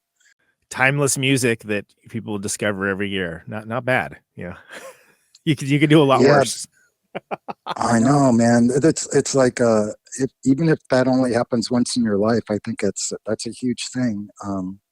Because it does seem like new generations are discovering Spiderland, and I feel like there's that age around the ages that we were when we recorded it, like 17 to 19. I think I was the oldest, and that it still appeals to that age group no matter what generation, which is so cool. Like usually you have to be like Minor Threat or Black Flag or something for that to happen. Like it has to be something that's very teenage catharsis oriented, and that's such a mysterious, moody record instead. So it kind of hits in it. Maybe it's more like The Cure or something like that. Like we're in that way where it's like, oh, this is where the Cape Flap, the goth kids are. I don't know. I'm just spitballing it really here. Is. Yeah, I think it's not one of those. It's not a band that'll ever be. Like you won't read about us when you won't see us in a magazine when you go to Kroger or something, but you'll see, or what do we have out here? Ralph's and Bonds. But I was getting some potatoes and I heard Good Morning Captain at the at the Piggly Wiggly. Yeah. That's my favorite. When I mention a grocery store, I always say Piggly Wiggly too, because it's fun to say, which does actually exist out here. So what's the other one? Come and Go. Come and Go is that's classic. Oh yes, absolutely. Oh, yes, they do. Yes. Yeah. And they spell it K-U-M, which is really incredible. They don't fuck around. Because I'm permanently 12 years old, I laugh every time I see it. Yeah. It's real. I mean, it's the idiocracy. Like, let's go to Starbucks for a hand job. It's literally that. Yeah. Fuddruckers into just straight up. Yeah. Oh gosh. I'm just talking to you, man. You should come on for a real episode again when you have some time. Yeah, absolutely. I'd love to. Yeah. So anyway, thank you so much for being a part of the show, dude. This show is 10 years old. So in podcast years, that's like what, 300, 200, something like that. I don't know. It's like dog years. Totally, man. That's incredible. You're a professional. You're a professional at this now. I suppose so. I suppose by extension, yeah. And it's just, cranking them on the podcast factory, but people seem to get something out of it. So I've been closing all these out just by asking a very cheeky question, which is 10 years. Is that just long enough, not long enough, or just right? 10 years. I feel like I blink and I don't even notice 10 years. Like, I don't know about you, but I'm thinking in terms of decades now. It's really scary. I don't think in terms of, like, even the fact that, I don't know, man, that 2014 was 10 years ago freaks me. It doesn't feel like that long ago. It's like, oh yeah, that was right, 2 years before Trump became president.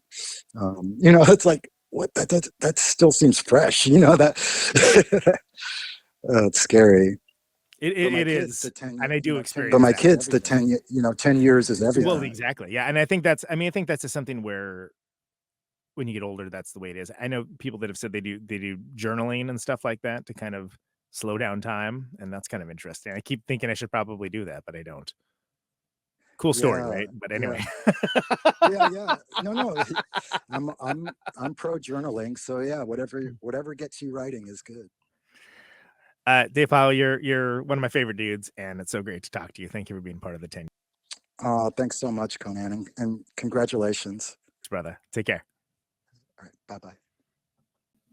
Alain Johannes of 11, Queens of the Stone Age, Desert Sessions, PJ Harvey, producer, episode 196. And with me, we are recording. With me now is the man, the myth, the legend, Mr. Alain Johannes, live on tour. That's Congratulations, right, live man. from Savona, Italy. Yes, sir. It's on the rooftop of this fine venue we're playing tonight. Yeah. Beautiful. Thank you so much for being a part of the 10-year anniversary of this show, man. It means a lot it's to super me. exciting and what an honor and what an amazing 10 years it's been, right?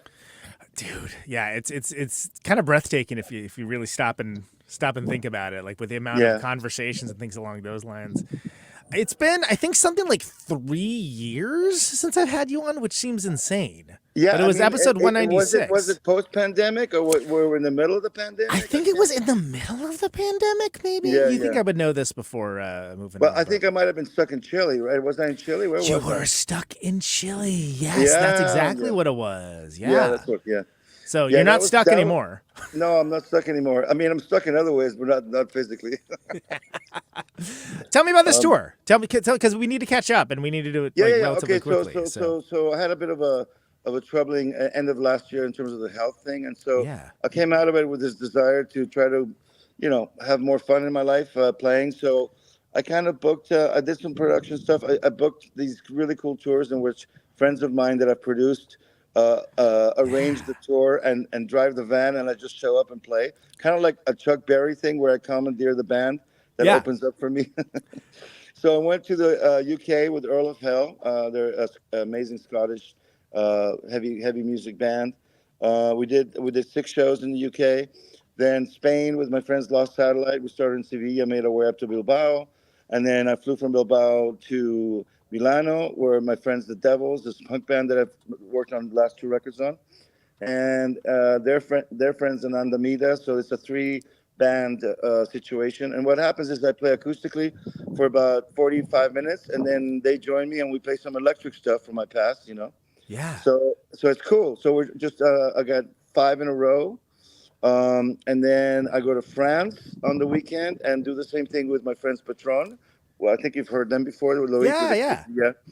And then I'm going to join Goss and the Masters of Reality for a few shows. It's going to be very exciting. Hell yeah. Now that's great that you get the ability to kind of present it, the more intimate kind of stripped down stuff, and then also kind of do some full band stuff as well with some buddies. That seems like a great way of operating.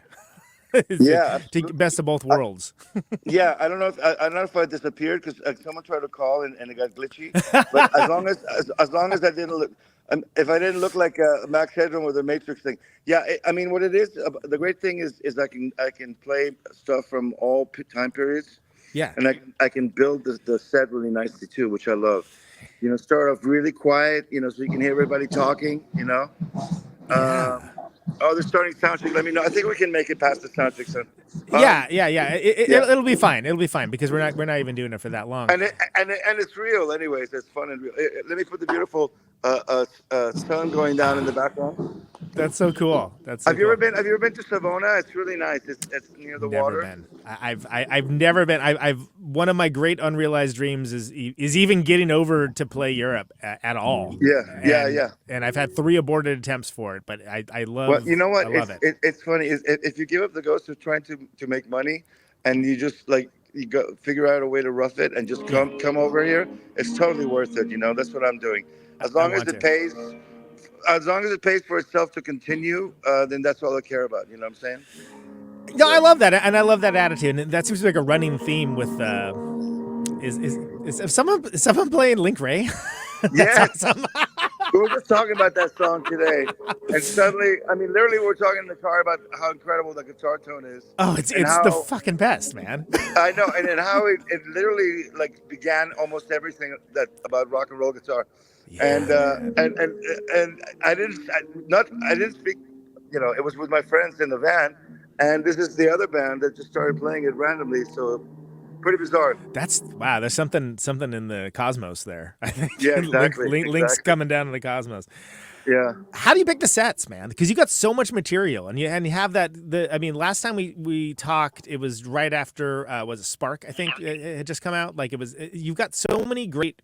You got the solo records. You got all your bands. You got. Yeah, I got Hum. I got basically Spark, Fragments, and Hum are my 3 solo records. Yeah. Then there's the Desert Session stuff. Sure. Yeah. There's the Cornell Euphoria Morning stuff. There's 11. You know, so there's a lot to choose from. Yeah. And obviously I mix it up a little bit, you know, and depending on what my voice is doing, whether I play the stuff when I was much younger in the 90s. Right. Sure. Yeah. You know, singing at the top of my range because I don't like to change the keys. So I either can sing it or not sing it. So sometimes I kind of make it up as I go. Like the set list looks really funny because it's got 3 possible, each spot in the set has 3 possible songs, and I just kind of decide at that moment, you know. Wow. So you're kind of like doing it on the fly almost. It is on the fly. Yeah, exactly. That's pretty wild, man. Because there's some 11 songs you still play, right? I mean, and yeah. I'm playing a lot. I'm playing Diamond a lot. I'm playing Reach Out. I'm playing Crash Today. I'm playing Avatar. Right. Nature Wants to Kill Me, which is always fun. Especially when the drummer starts it too fast. You know, you're in. Yeah, oh man, here we go. You know, you're in for a ride. Yeah, Yeah, totally. And I think you're even doing you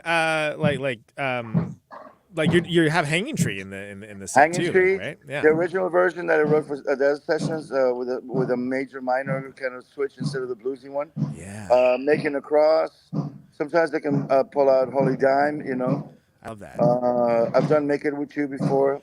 You know, just fun stuff. That's a great jam. That's from the great tradition of the sexy kind of swingy jam. You know,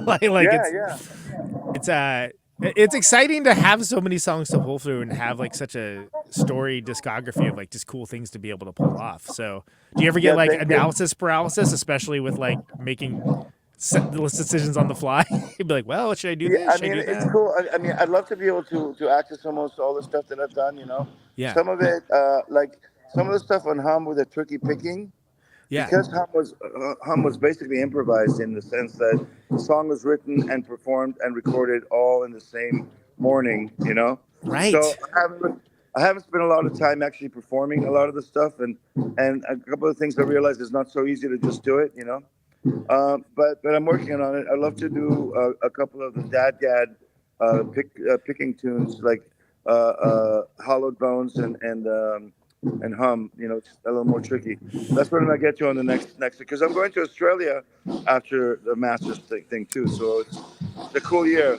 I love that, dude. That's so awesome. Well, and it seems like you have the ability to kind of travel kind of light with it too. That's exciting. You could just go. Yeah, I mean, I travel pretty light. I mean, I carry one guitar with me, and then I usually have to try to find a 6-string and a 12-string acoustic that I sometimes I've been trying to borrow from Yamaha, and sometimes, almost all the time, it doesn't happen, and then I got to go buy one at the last minute.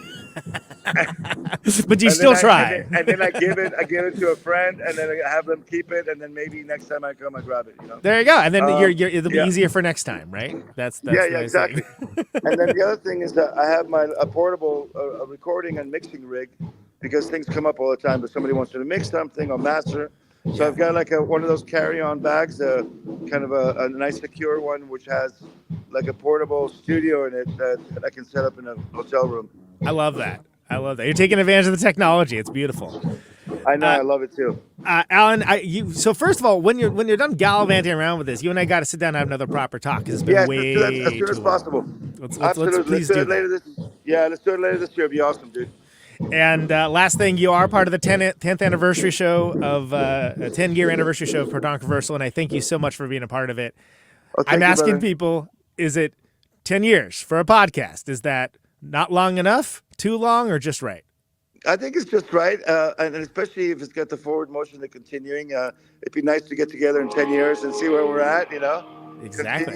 Continue. I think it's great. And happy anniversary, man. Congratulations. It's really cool. I really appreciate you being a part of it and taking the time out literally on tour while dudes are playing Link Ray in the background to be a part of the show. Isn't it awesome? And we'll do a proper, more in-depth show soon enough, Alan. Thank you so much for being a part of it. I really appreciate it. Take care, Conan. All right, bud. See you later. Care. Bye. John Schmersal of Brainiac, Enon, Caribou, and Vertical Scratchers. Episodes 311 and 136. And joining me now is none other than Mr. John Schmersal of Brainiac. John, welcome back to the show, man. How do you do? How you doing, Conan? Great. It's awesome to have you on for this momentous episode. It's been a year and a half since we talked last. Of course, episode 300. Oh my gosh. Yeah, 311, and this is 388. And of course, before that, I had Juan and Tyler and you on for episode 136, which was in Los Angeles at the theater that Brainiac played. How many of these do you ever do in person like you did that one? I used to do like way more before pandemic, and like once the pandemic hit, it's I don't like doing them remote so much, just because you have a lot of unexpected things, unexpected sounds, people wandering around the green room per se, If I had a more adaptable remote rig, I think I might do it more now. I used to bring people in the studio, but that once COVID hit, I'm like, nope, no more. That's done. When we talked last, this was it's about a year and a half ago. There's been a busy year for Brainiac. You were just announcing some touring in 2023 when we talked last, and you've done a lot since then. I suppose so. I'm really just like with these guys, it's a bit of like how much can they afford to do, and that whole Mogwai tour and the stuff we did in the U.S. definitely pushed like the amount of off work days that everyone could commit to, but I also think it greased the wheels a little bit too. Like I think that for fledgling middle-aged adults, the feedback was like, "Oh, that was really cool that you guys did that," or whatever. So I think that even that, I basically, once my schedule with Caribou opened up a little bit last year, I started plotting things that we could fit into this year, and basically, we've exhausted the amount of things that everyone can afford to do for this year, which is great and fine.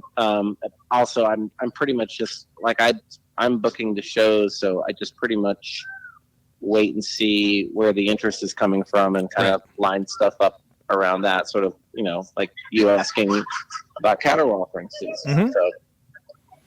So yeah, it's been cool. It's been busy. It's been keeping me extra busy. That's for sure. Just as far as setting things up and inquiring and stuff, which is nice. And yeah, we did the tour of the South, which was sort of centered around going down to Texas. Yeah. And I was a little worried about it just because, you know, the ask was to have it all done in a week in order to get down to Texas and back from Ohio, which is not, you know, which is totally doable, but it just meant a lot of long drives for any band to do.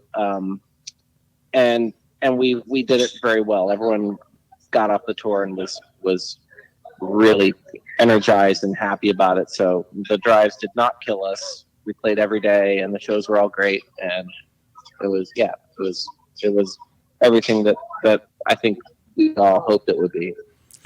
Well, I think you're doing a thing where it seems like everything is, you're keeping it to be like almost good adventures. Like it's a fun adventure kind of situation where you're not playing, you know, what Mike Watt calls the character builders on like a Monday in rural Mississippi or something. Peace and love. But, you know, like you're doing these shows that are where people want to see you. Really?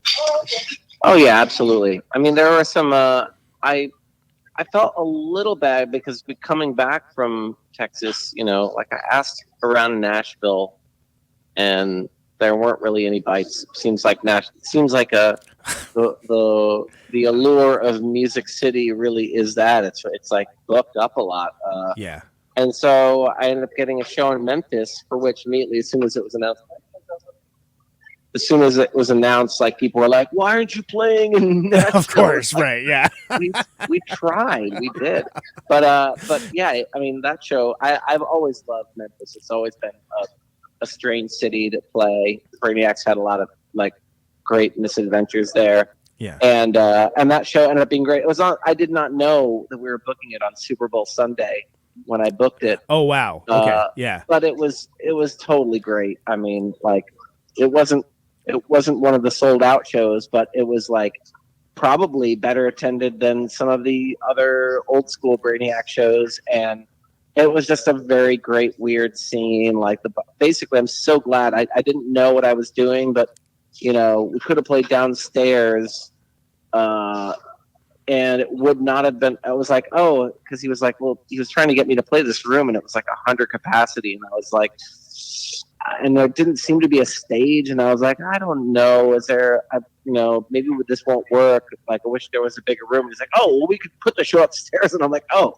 you mean the upstairs is open? Okay, because I guess it had moved because I played that place before. Oh, interesting.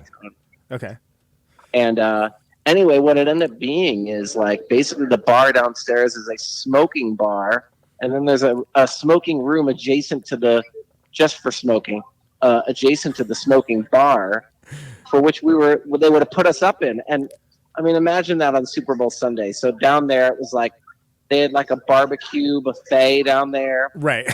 And Tyler was like, "You gotta come downstairs. Like, it's amazing down there. The people are smoking, and like, and it's like the 90s." And so we went down there, and like, you know, it was like 90% like African American folks, and like Usher. I came downstairs just as halftime started, and Usher was on the screen, and like several like older black ladies like, can you move out of the way? I'm trying to watch Usher. You know, and it was just good times. Like I was like, sure. All right, we were down there. I ate some barbecue. I had a couple drinks. I got hit on by like a really old guy at the bar, and then we got kind of smoke fatigue and was like, all right, I think the novelty. It's enough. The novelty wore off. Yeah. being in the smoking room and like almost having a heart attack like while eating barbecues, like kind of worn off. So, but yeah, I was like, oh wow, I didn't know that by choosing the room upstairs that was non-smoking and larger, that we were also choosing I think it was 18 plus. But anyway, yeah, I was like, oh, good. I would have rather like, I didn't know I was like, you know, ejecting part of the target audience by right. If we had done the smoking room downstairs. So it was a happy It ending. would have been a very different night. I don't know if you know, Yeah. you do know the Grifters, but Yeah, Dave yeah. House of the Grifters opened for us, and he does this like that's rad. new thing with light sensors and light. Basically, the show is highly dependent upon his control over over light in the room. Like he uses light to help make his music, and that's awesome. And I kept hearing about this, and he sent me a couple weird videos of like mannequins with like optical sensors on them and like oscillators. He tunes the oscillators to the room.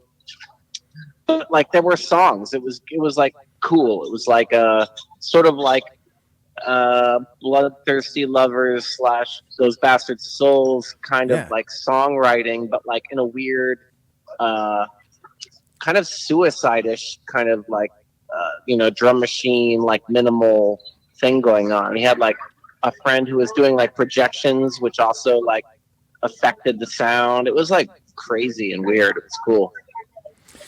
I love it. John, thank you so much for making the time. I know you're a busy dude. You're traveling around and stuff. Thank you so much for making the time to be part of this historic episode. This is the 10th anniversary of Protonic Reversal. So it's been around 10 years. Wow. So last thing, is that too long, not long enough, or just right? What, to be doing a podcast? Yeah, it's a long time, man. I don't know. It's like anything else that we do. If you still enjoy doing it, then keep on keeping on. That's the way it goes, you know. I've always thought like whenever I've candored at the number of people that you've interviewed, I mean, it's it's pretty astounding just as far as being like a Dewey Decimal System of like cataloging, performers that we know and stuff. Yeah. So I think for that reason alone, it's important. So, if you like doing it still, keep on going, man. Keep interviewing people. And I think eventually it'll end up in the Library of Congress if we're lucky enough. That's the Grand Ole Opry of podcasts. John, thank you so much, man. Appreciate you. Oh, of course. And see you next month. Mike Morasky of Stupol Bathtub, Cassette Prophet, and Milk Cult. Episodes 162, 329, and 349. And with me now is none other than Mr. Mike Morasky of Stupol Bathtub, Milk Cult. Welcome back, man. Hi, Conan. It's been a little bit. It hasn't been as long as it's been from some folks. We did do a episode with your bandmates in Stupol Bathtub in August of last year, which seems like 100,000 years to me, and also like last week at the same time. It seemed like a long time ago, but that first one seems like a really long time ago. The very first one we did, well, that was like 4 years ago or something. I think if I remember right. That was deep in the pandemic. And I was not in a band. That's right. Oh my God. Yeah, that's right. There's been a good amount of Stupol Bathtub activity. You've played a hometown show, more or less hometown show, San Francisco show.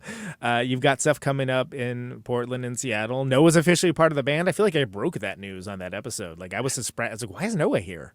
Yeah. But in a good way. Like, oh, that's awesome. I'm glad he's here. But it seemed kind of inevitable, I guess. Yeah. But there was definitely a point in Texas where we're like, well, do we pay you or do we? Yeah. Are you being paid in high fives or money? Are you just one of us now? Right. You're eating it just like all the rest of us. Yeah. No, but it's great. He's been a great addition to the band. I was lucky enough to be able to see you play the show in Houston, and really helps add to like the richness and fullness of the more the more densely packed parts of the songs. And of course, a great player himself as well. Well, and there's this thing about when you kind of look at what we, if you look back at what we did back in the day live, we could just kind of use our cassette players, and it was a different experience than the recordings. Right. And it was chaos. You know what I mean? It was this kind of beautiful mess. But part of it was we could pull off just because of the extreme energy of what we were doing, you know, and also the time was way more. That was really unique. Nobody was doing anything like that. And that time was really, I imagine kitchen noise jams that are happening now with the kids probably have similar energy, but for us to do it, I think we kind of wanted to step it up and bring a more full experience that looks like the records, sounds like the records, Well, and there was a element to it, that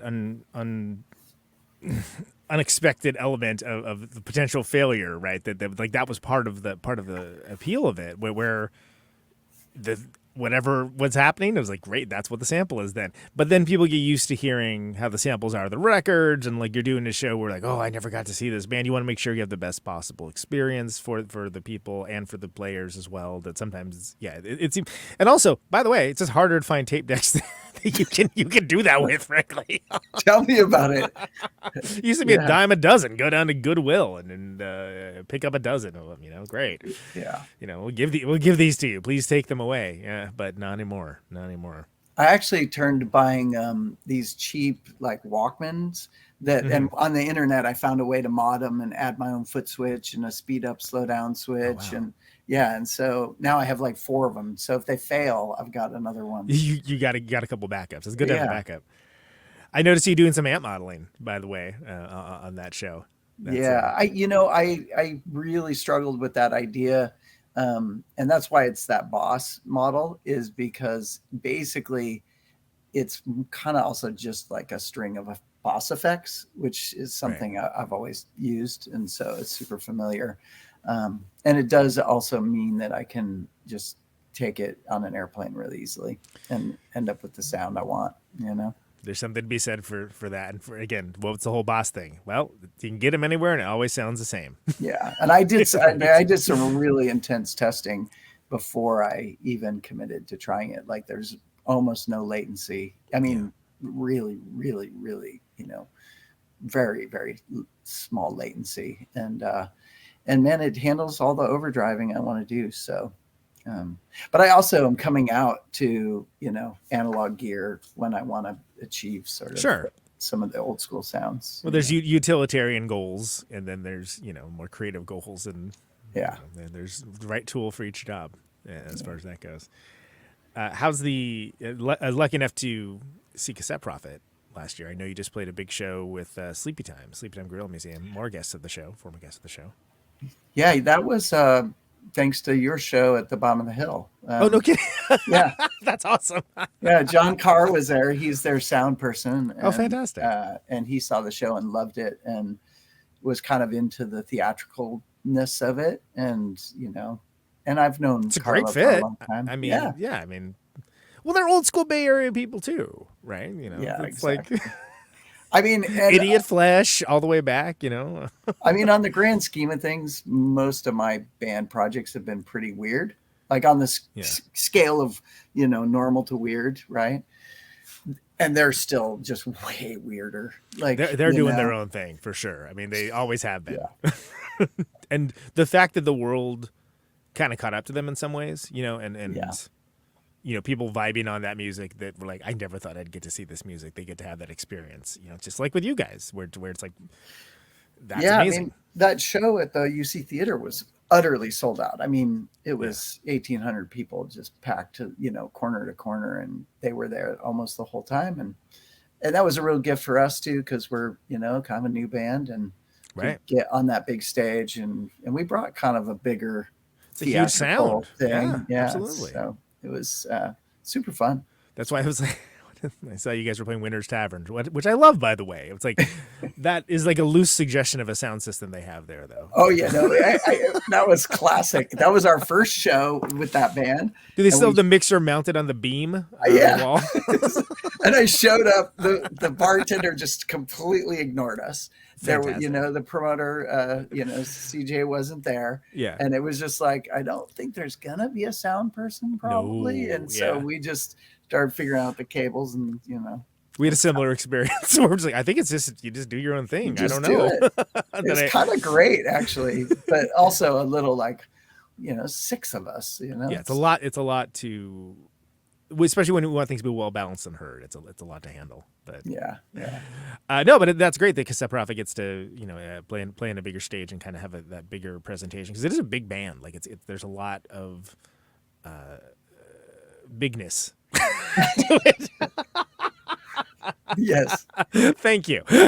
We have a lot of bigness. Well, in the same way that, like, when the Flaming Lips went to that turn towards the Baroque and Neurosis and stuff like that, and not necessarily that it sounds like those bands, but just having like that coming out from a place of composition and things, you know, building and moving and it's actually designed to grow too. Like the you know, when we are finally trying to achieve what we'll put to tape, there could be a whole orchestra, you know what I mean, and a choir and the whole thing. So I mean, we'll see if that's actually what makes it to the first record, but that's sort of the plan, is that it is a scale as much as people let us do, you know. I got to see. And also, if people just decide they're not into it, that's fine too. But so far, that doesn't seem to be happening. So I saw Nick Cave and the Bad Seeds at the Bill Graham Civic, and he literally brought out a boys' choir for like 2 of the songs, and then he asked them to leave so they could work on the blue material, which I thought was great. They'd Stagger Lee next. Or something like yeah, that. right. Exactly. Like, that's like living the dream. Living the dream here. Well, you know, there are those bands like Nick Cave and the Bad Seeds, the Flaming Lips, you know what I mean, where they kind of have this scale that is, I don't know. I kind of that's part of the desire, is to try a little bit that on, but we're also trying to keep it small too, because as you know, we have some audience participation and yeah, it's great. And radios out around you and all in the space, and that theater was just too big. Like I had 35 radios and a radio cannon to shoot. Yeah, like 1,800 people, and just those radios are not going to have any. Have little parachutes that are coming down after you shoot them in the air. Right. Yeah. No, but yeah, like some ideas can scale easily, and some you need like a budget or like a team for, you know, and that's what it comes down to. Yeah, kind of, that infrastructure to make it happen. But in the near term, I think probably our next thing will be a show that's not even at a club, like in a cool space in Oakland somewhere, nice. and we'll just control it. You know, it'll be our event, and yeah. Mike, so great. Thank you so much for being part of the 10-year anniversary of this show, which is absolutely insane, right? It's been around 10 years now. Do you think, is that too long, not long enough, or just right? You know, I haven't shut off my Patreon payment yet, so okay. We'll see how the rest of this episode goes. I mean, I got to be up there like with one of the longest running contributors. And if you're not a contributor, just know, get on it. Immediately, because freedom ain't free. No, thank you for being part of the episode. It's been great. Let me know what's going on with that Cassette Prophet stuff. You know, I assume there's going to be some more Steel Hole Bathtub stuff. Right. Maybe, possibly. Yes. Okay. So the simple answer is we just wanted to do one step at a time, and we're kind of doing that now. Right now it looks like 2 or 3 things a year of some sort. Great. I love it. So. It's 2 or 3 more than we ever thought we'd get. So we'll take it. Mike, thanks so much, man. Appreciate you. Yeah, likewise, Conan. Right on. Dale Crover of Melvins, Red Cross, Dale Crover Band, Nirvana, and Conan Neutron, The Secret Friends. Episodes 230, 155, and 66. And with us now is none other than Mr. Dale Crover. Dale, welcome back to the show, man. Thank you, Conan. How are you? Good. I mean, I've seen you somewhat recently, but it's been a while since on the show. Like episode 230 and this episode 388. Now I don't know what I'm doing over here, but sorry. A lot of interviews that don't include me. Yeah. Well, you know, what can I say? But we're gonna have you on to talk about some stuff soon, but you've got some dates coming up, some Dale Crover Band dates for the first time in a while, right? I do, yeah, exactly. Yeah, we haven't played since before that thing that happened where everybody was shut down. Yeah, the thing that nobody cares about anymore. Didn't happen. Thank God that's all over with. Anyway, yeah, there are some dates in August, and we're going to be playing in San Diego at the good old Casbah. Oh yes. Pappy and Harriet's on the 24th of August. And then we go to San Francisco and play the Chapel. I believe that one's the 26th. And then Sacramento, 27th. Then we play LA on the 29th and Orange County at the Observatory on the 30th. Very cool. And I think Rob Crow is playing these dates with you, right? And Rob Crow is playing too. He's going to open and do an acoustic set. Yeah, he's awesome. That's a really talented fella. So that should be good. You got Mindy playing with you, Dan, Toshi, like same band as last time. That is correct. Fantastic. That is correct. Dan is sort of a new addition. Normally, Steve McDonald in the past was playing with us live, but he wants to concentrate solely on Red Cross stuff, which I completely understand. So understandable. Yeah. Then there's that too. Yeah, I'm going to be going on tour with those guys in the summer. Right. Before those shows. And that's kind of a long delayed thing anyway, too. That was supposed to happen sometime back, right? I mean, that was exactly. I mean, before that thing that happened, we were getting ready to go to Europe and we were going to do South by Southwest and had a bunch of stuff lined up and it all got shit canned. Yeah. So, yeah, those guys have a new record coming out and they're planning on doing a US tour, which will get announced in a few days now. So I'm spoiling the news depending on when you air this. You know, I'm beating them to the punch. Well, they're gonna have to deal with it. I break news all the time, and it's there's worse news to break. So. That's right. Yeah, no, it's gonna be great. We're gonna do a big U.S. tour. We're playing like a punk rock bowling show in Vegas next month, and then we're doing the Mosswood Meltdown in Oakland. Sure, yeah, that should be fun. We'll get to hang out with John Waters again. So that's always nice. Cool. Yeah, exactly. And that's going to be fun too. So lots of good stuff going on. And then there's a new Melvins record that just came out. Yeah, Torrential Heart. I just had Buzz on to talk about it. That's been a long since he was on, so don't feel too bad. Right. There's been a lot of folks, that are concerned about your health and whatnot. You're back in action. Everything is tip top shape, back. Right? Yeah. Exactly. Yep. That was kind of a crazy situation, though. I am cured. What's that? It was kind of a crazy situation there for a while, though. I mean, like that was. It was. I mean, I didn't really. I wasn't expecting that I would have to all of a sudden have surgery right after a tour. I didn't really think it was. Wasn't like I was in a ton of pain or anything like that. I mean, I knew that I just thought like I'd pinched a nerve. I thought I'd pinched a nerve. I'd go to the doctor. I'd get a cortisone shot, and I'd be on my merry little way. But, but the doctor decided otherwise. Yeah, as it turns out, not so much. Yeah, well, they're like, if you don't do this, it's going to get really bad, and there's no, you can't, you have to do this. It's not like there's any other option besides having surgery. I'm like, well, I guess I know what to do then. So, but yeah, I mean, I would say that I'm pretty much fully recovered and cured. And there was some kind of getting back up, fight training montage, Rocky style, getting back up to totally full strength. When I get done with you, you're gonna crap lightning and spit thunder, whatever he says. I can't remember what he says. Yeah, no, I mean, I did all the work that I needed to do to get back. And I can play no problem. There's nothing, it's no difference really. I don't really notice any kind of a difference.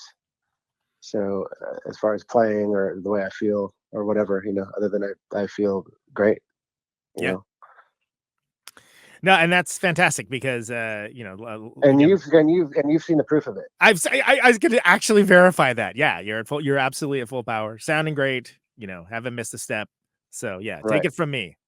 I don't know why I'd be more of a trustworthy source than you, other than the fact that it's my show. But yeah, right. Well, I'm sure your listeners know that we did some recording. We did. Yeah, it sounds great. Some more recording, which we've done a shit ton of recording together. Yeah, exactly. Sure have. And with great results. And I'm very excited to when people get to hear it. I'm very excited for that. It's going to be great. Yeah, I think it sounds great. I think it's the best Conan Neutron, the Secret Friends record by far. And of course, That's everyone great. always thinks that, but in this case, it's true. Sure. Well, I mean, if you're good at what you do, then you only get better. You know, exactly. You should. I mean, that should be the way it is. You know, if you do something for long enough, you're not supposed to get worse. Ideally, that's Right. it, exactly. Like you would think bands that have been around for a long time, it's like they keep getting better and better and better. But I guess it's just when they when they don't care or they let other things creep into their lives where it affects them when things get bad. Rest on their laurels. I mean, which Tarantula Heart definitely is not. I mean, the story of how that got made is pretty freaking wild. That was a crazy record in a good way. Yeah, kind of. I mean, it's funny because, well, and I've said this before, but I don't even really know that we knew that we were making a record. Right. You know, I mean, You're just doing something. We record stuff. Right. We record stuff all the time. I mean, there was even a song on there that wasn't recorded at the same time. It was recorded when we were doing some stuff with Matt Cameron, you know, and it's sure. I remember we recorded this song before he got to the studio, and it was one of those deals where we just jammed on it for a while, worked it out, and recorded it within probably like a half hour or something, you know. And so I'd forgotten all about it until Buzz was like, "Oh yeah, remember this?" I'm like, "Sort of." Not really. Yeah. Well, we played it a bunch of times in a row and recorded it, and then never played it again for a whole. And well, we still have it. So yeah. You know, but I mean, it was like doing that whole record was more of just like, let's record some stuff and have fun. You know, it wasn't like, okay, we're doing this thing, it's this record, and it's, you know. Yeah, this is the thing we're doing. Yeah. Right. But I mean, we've got, you know, it's just like we do stuff all the time. Mm-hmm. You know, and it wasn't like, you know, necessarily for one thing. I mean, we've had a whole bunch of stuff that we haven't used before that we either need to finish or whatever, you know.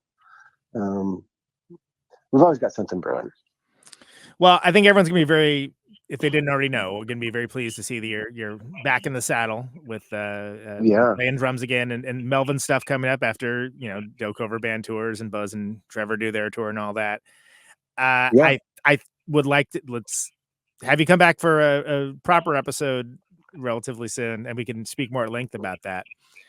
Yeah, exactly. I mean, you know, I guess all I can really say right now is that yes, there is a new Crover record. Right. You know, which we'll get into that later. Talking about myself in the third person. Exactly. Crover would like to do this. Crover wants this. I heard that's how Robert Fripp refers to himself, is like the guitarist Really? would like to blah blah blah. And it's like what, the guitarist? Does he talk to himself about Robert Fripp? Robert Fripp would like a cup of coffee. Robert Fripp feels that Robert Fripp should. I don't know. Yeah.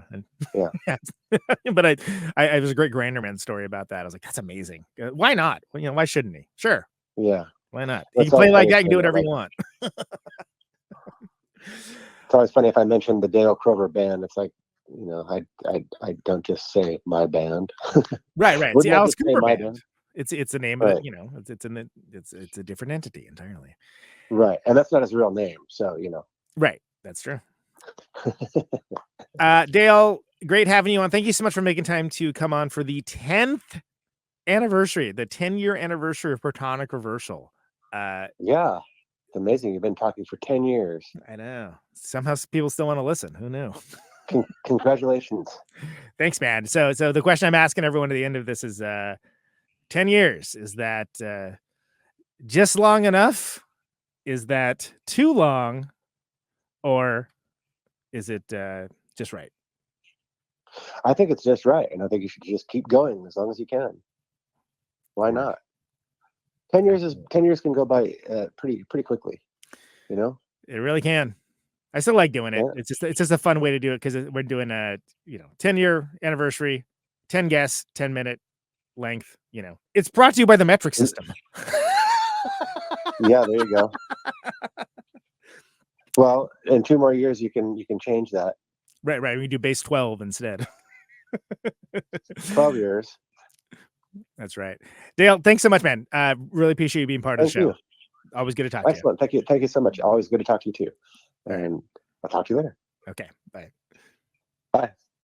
Jennifer Precious Finch, L7, episode 191.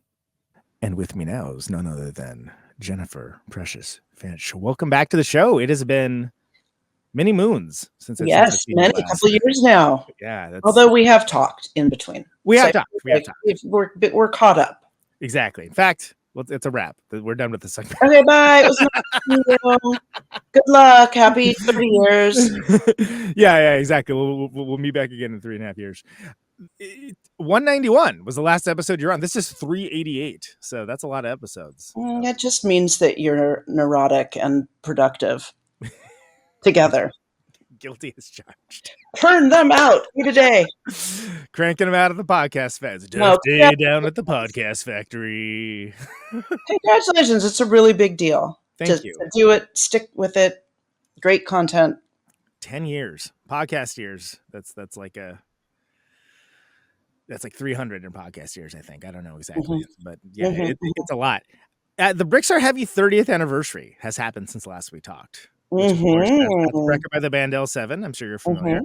Beloved worldwide. And you've both Northern Hemisphere and Southern Hemisphere rocked faces all around.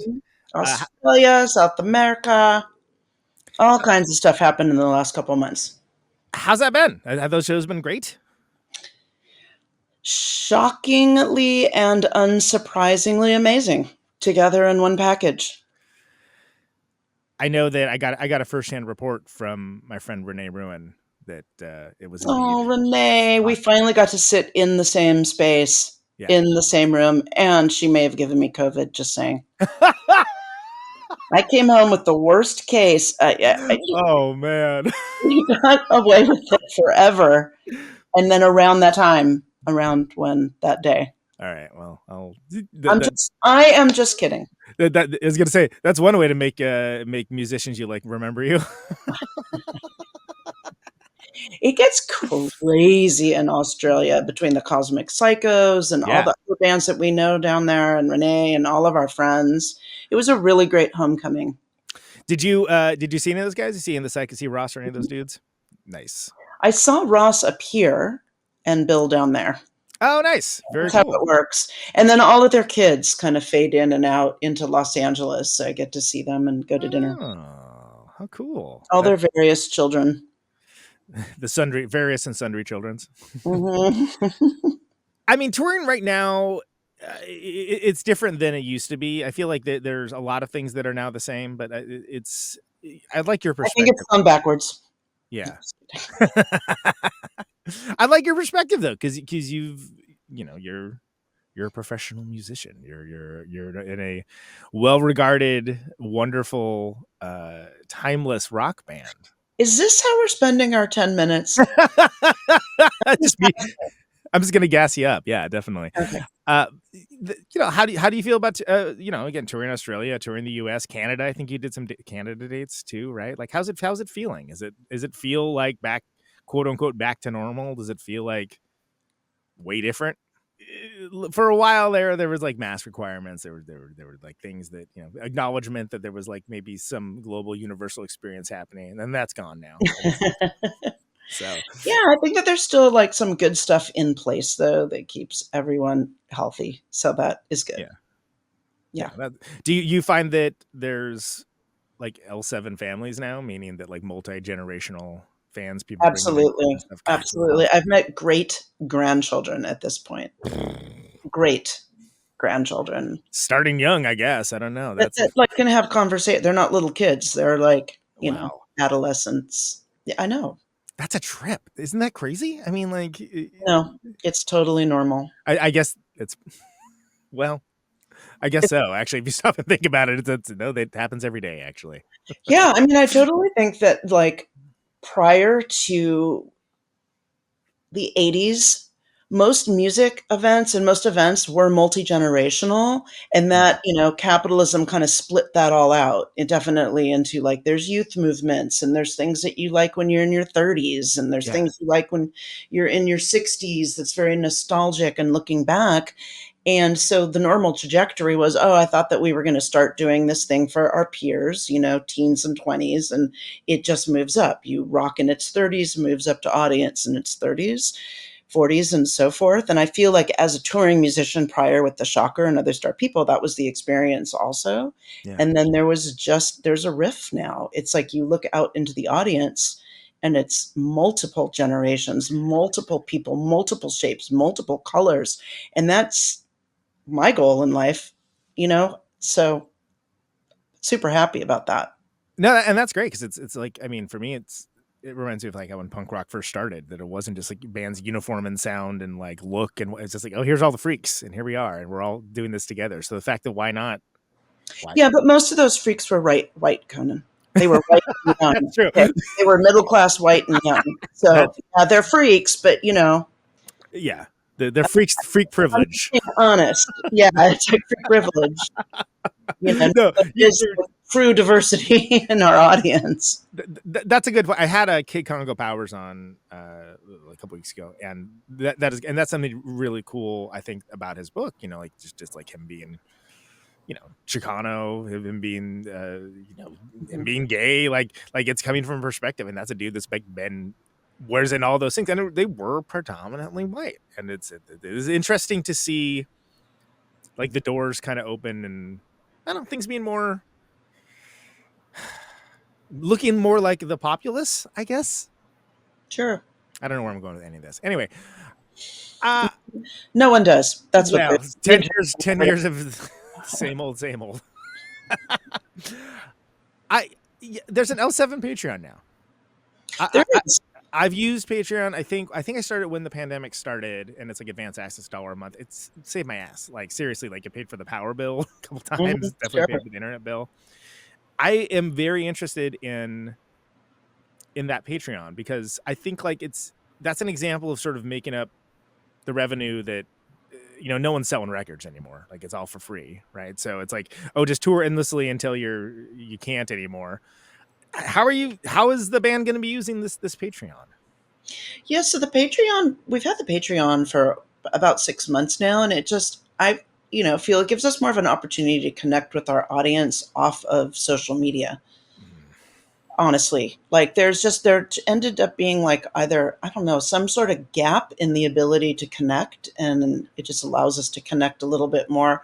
It also allows us, I feel like social media has become such like the place to go to curate yourself, but the Patreon, you could just be a little bit more experimental, more workshop-y, more natural with people that kind of are okay to not jump in and just dogpile criticize. So it's more, it's more for that, I think, than really raising money for us. It's a direct engagement where the people that are there want to be there, and they're right. And that's our newsletters too. So definitely sign up for Jennifer Finch newsletter, sign up for the 7 newsletter. It is contact. Without these algorithms and without these walled gardens in between. No, I think that's so smart, and I'm surprised when people don't seem that concerned about it, because it's well, what are they saying? If you're not paying for a product, you are the product. I mean, that's definitely the case with social media. Yeah, and there's so many demands with social media as well. Right. Like, do you want to become like an Instagram influencer, or are you just trying to talk to your fans? Like, I mean, there's a fine line, really. Exactly, but then there's that blockage if you put up content that's maybe more experimental. I always call it black and white photos. Yeah. I love black and white photography. It's just totally turns me on. Yeah, it's great. And I put it onto my social media, and it just tanks my social media. And then I put something else on after that, and then I kind of lose the connection with people that I was connected with prior. And it's so arbitrary, and like the rules change all the time, and it's just it's needlessly open. Mm-hmm. I mean, it's annoying. Anyway, I don't want to just turn to complaining about social media, but I think that's incredibly smart what you're doing. I'm glad you're doing it. This is the 10-year anniversary of Protonic Reversal. Been doing this thing for 10 years now. So I'm asking people at the end of these, which this is that 10 years. 10 years. 10 years. Is that too long? Not long enough? Or just right? What do you think? Well, Conan, time is a construct. It really is your perspective on it. Sometimes 10 years seems like moments ago. It's what we carry with us and what's important to us. And sometimes 10 years just seems like a distant past. Well said. Jennifer Precious Finch, thank you so much for being part of the show. I really appreciate you. Thank you. Ian MacKaye, Fugazi, Kariki, Minor Threat, and Discord Records, episode 209. And right now I'd like to welcome back none other than Mr. Ian MacKaye. Ian, welcome back to the show. Greetings. Nice to see you. It's been a bit. Episode 209 is when I had you on last. And what episode are you at now? 388. All right. If you can believe it. So this was, I think, about 4 years ago. It sounds about right. Yeah, October 2020. So a few things have happened since then. There's been a bunch of very interesting Discord releases. I was very, very excited for the Scream record. I thought that was wonderful. DC Special with the Stahl Bros. I had them on. Hammered Hulls. I thought that record was fantastic. The latest J. Robbins record. Can you tell me a little about those recent releases and how they all came to pass? Well, Hammered Hulls, actually, we recorded, I remember we started that project on March the 13th, 2020. I remember it was that week, that March week, I remember, I think on the Monday, I went to see Wire, and it was spooky. People were running in the streets and stuff, but it was a good show. Then on the Wednesday, I saw the Dead Kennedys and DOA at the 930 Club, and there were 700 people at the show. And I remember sitting in the office with the manager of the club, and one of the guys who hangs out there came in and said, the NBA just canceled their season. I was like, well, fuck, this is real. Like, I guess this is happening. The next night, Hammered Hulls were playing a show with Algiers at the Black Cat. And I think the advance sale on that show was like 350 or 400, and there was like 28 people there. That was the 12th of March. And then I was talking to Dante, who owns the club, and discussing like can you be closed for 2 weeks or whatever they were saying, whatever it was going to be, right? So then, but then the next morning, Hammered Hulls, we were going into Inner Ear to record this album, and I remember thinking to myself, like, we're never going to be able to get to usually, whenever I go production, if you're going to be there for 8 to 12 hours, you got to think about food. So I said, listen, we're not going to be able to go to a restaurant, I think, because people are freaking out. So we better go to the store and buy some food. And we went to this local grocery store, and the line for the checkout wrapped all the way around the entire place, and there wasn't a fucking potato anywhere to be found. It was like people were clearing it out. So we knew, I realized then, oh, this is really going to be serious. I said, well, let's just hunker down and get this tracking done. So we spent Friday, Saturday, Sunday together in the studio, and we got we got the instrumental tracks down. My brother hadn't even started singing. And then it was decided, let's get all that stuff recorded, and then we'll do the vocals maybe in Mary Timony's basement. She's the bass player in the band. She had a little home studio. But once the pandemic set in, there was no going to anybody's basement. So about a year later, I said to my brother, I said, listen, we got to finish this record. We've just been sitting on these things. And he was having for him, most of the songs were kind of written, they weren't finished, but he usually does that in a practice form, and they weren't practicing. So I said, let's just go in every Tuesday, me, you, and Don, and we'll wear masks if we need, if people want, whatever, we can figure it out. But we'll just work on one song a week. And we just did it for 12 weeks. It was something to do. It was kind of enjoyable, it was hard work. Mark Cisneros would come occasionally. But we just, it was really methodical, but we got it done. But it took forever. That record took a year and a half to finish, but I was quite happy with it when it was done. The Scream record is a little bit of a different story. They knew that Don was shutting down. Don, the interior of the studio was the building there he was renting was basically bought by the Arlington County, who were going to demolish it for a planned arts and culture district, which is wow. Don, when I first worked with Don in 1980, he was in the basement of his house. So for 10 years, we recorded in the basement, including, all the way up to Fugazi's Repeater was recorded in the basement. All the Minor Threat stuff was in the basement. We did a lot of records in the basement. So then he moved to the building, and we were in that building for 31 years. And then the county took it. So Don, you can imagine how much stuff you can accumulate in 31 years. So Don just put the word out in that spring saying, the county's taking the building. It's going to be knocked down. So if you have stuff, come get it. So 6 months went by, and then the last official date that he had said was September 30th. So Pete Stahl and Franz and those guys, the Scream people, they decided they wanted to do one last full-on session. And it was a full-on session. That was in, I guess, 2021. Or was it 2022? I think it's 2021, maybe. It was 2021. But those, that was a really, it was just 2 weeks of chaos. So many guests. Yeah. And that's actually, so a lot of people didn't even, there's tracks that didn't even end up on the record because there was so many different things. And, but it was really, I remember that they were going to be there for 2 weeks. I said, I can't spend 2 weeks in the studio with you guys.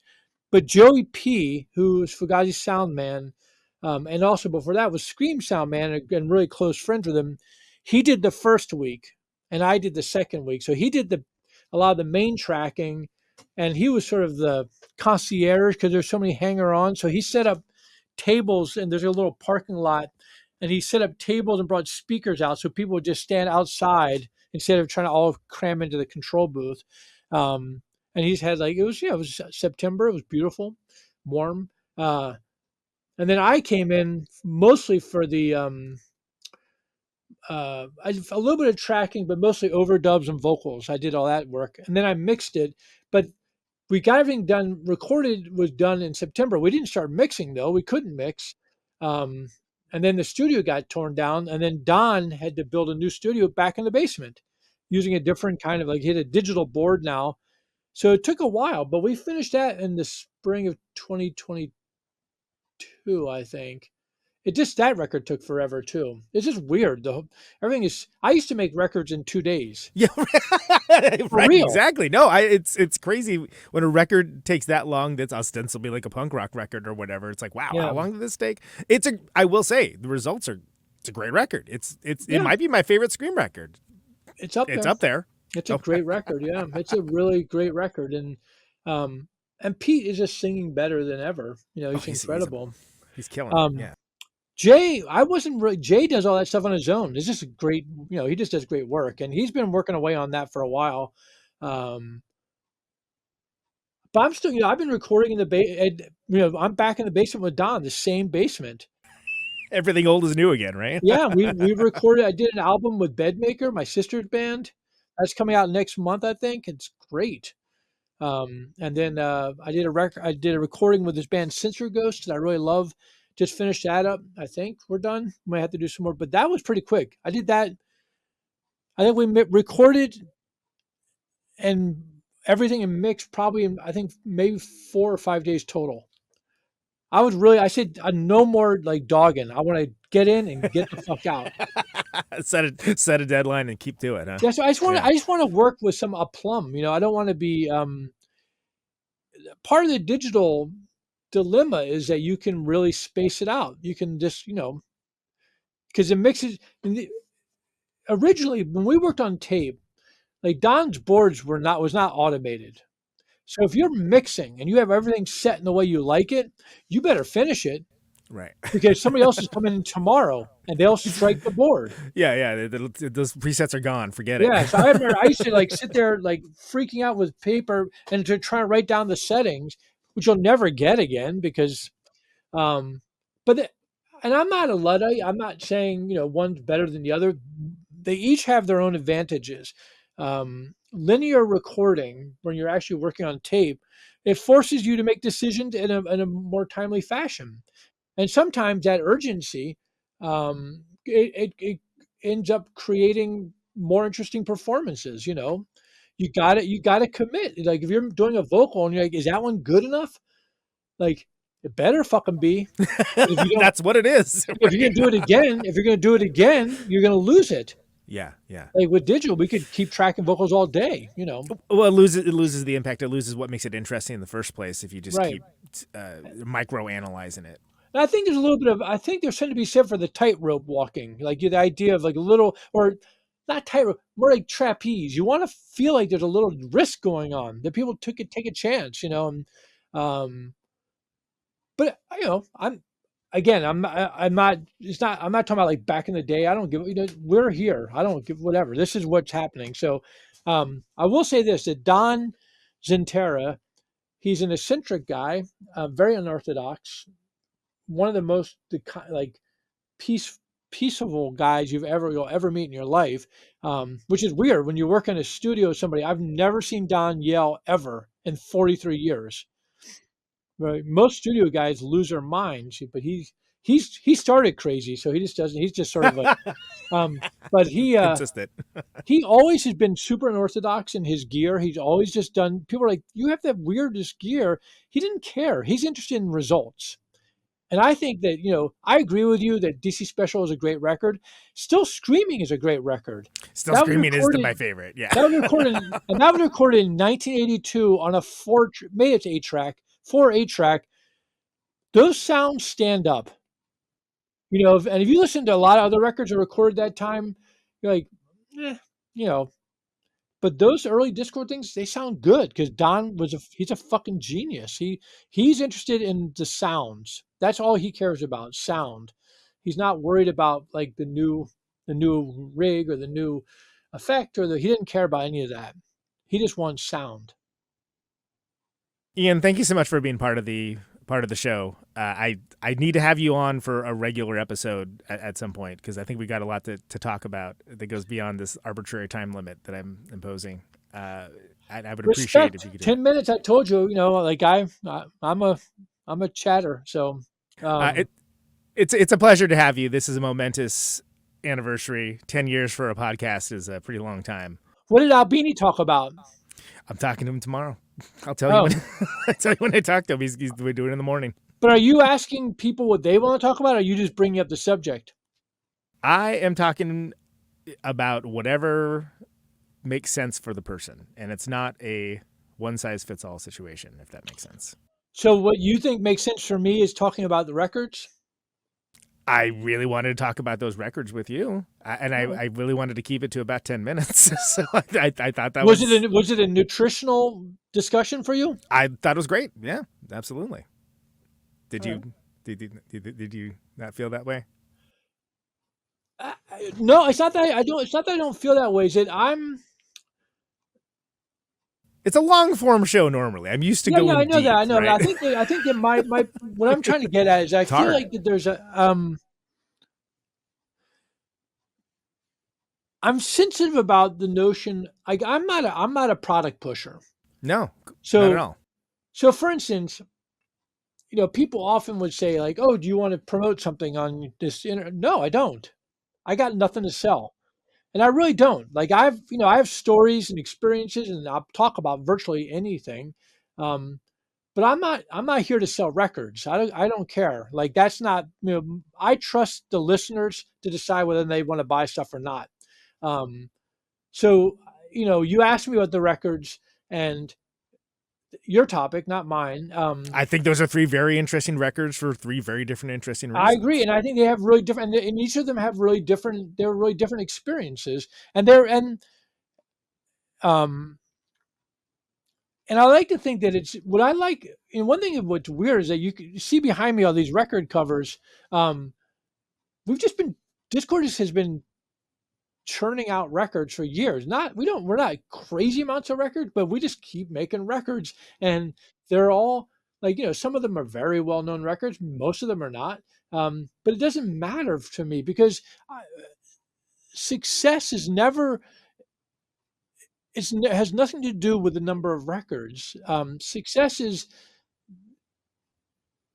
the achievement of capturing or documenting the expression that these groups of people have as they are navigating their navigation with their instruments. That's it. And I love documentation. I'm interested in that. So I'm always happy to talk about it, but I want people to think I'm just trying to sell them. They should buy them, though. I put you up to it. I put you up to it 100%. But they should buy those records. Actually, you can go on. You can listen to them for free on Bandcamp. They're good records. Give them a fucking spin. Yeah, and I like that there's it isn't like a museum, right? Like there's new bands, there's new records. Oh, yeah. It's part of a community. It's expression of that community, and it's something it's one of the gold standards as far as I'm concerned, as far as doing things for the sake of doing them, and because they should be done. And not to go over your 10 minutes too much, I want to say that Discord there are some new things going on, but we are actually effectively a historical label at this point.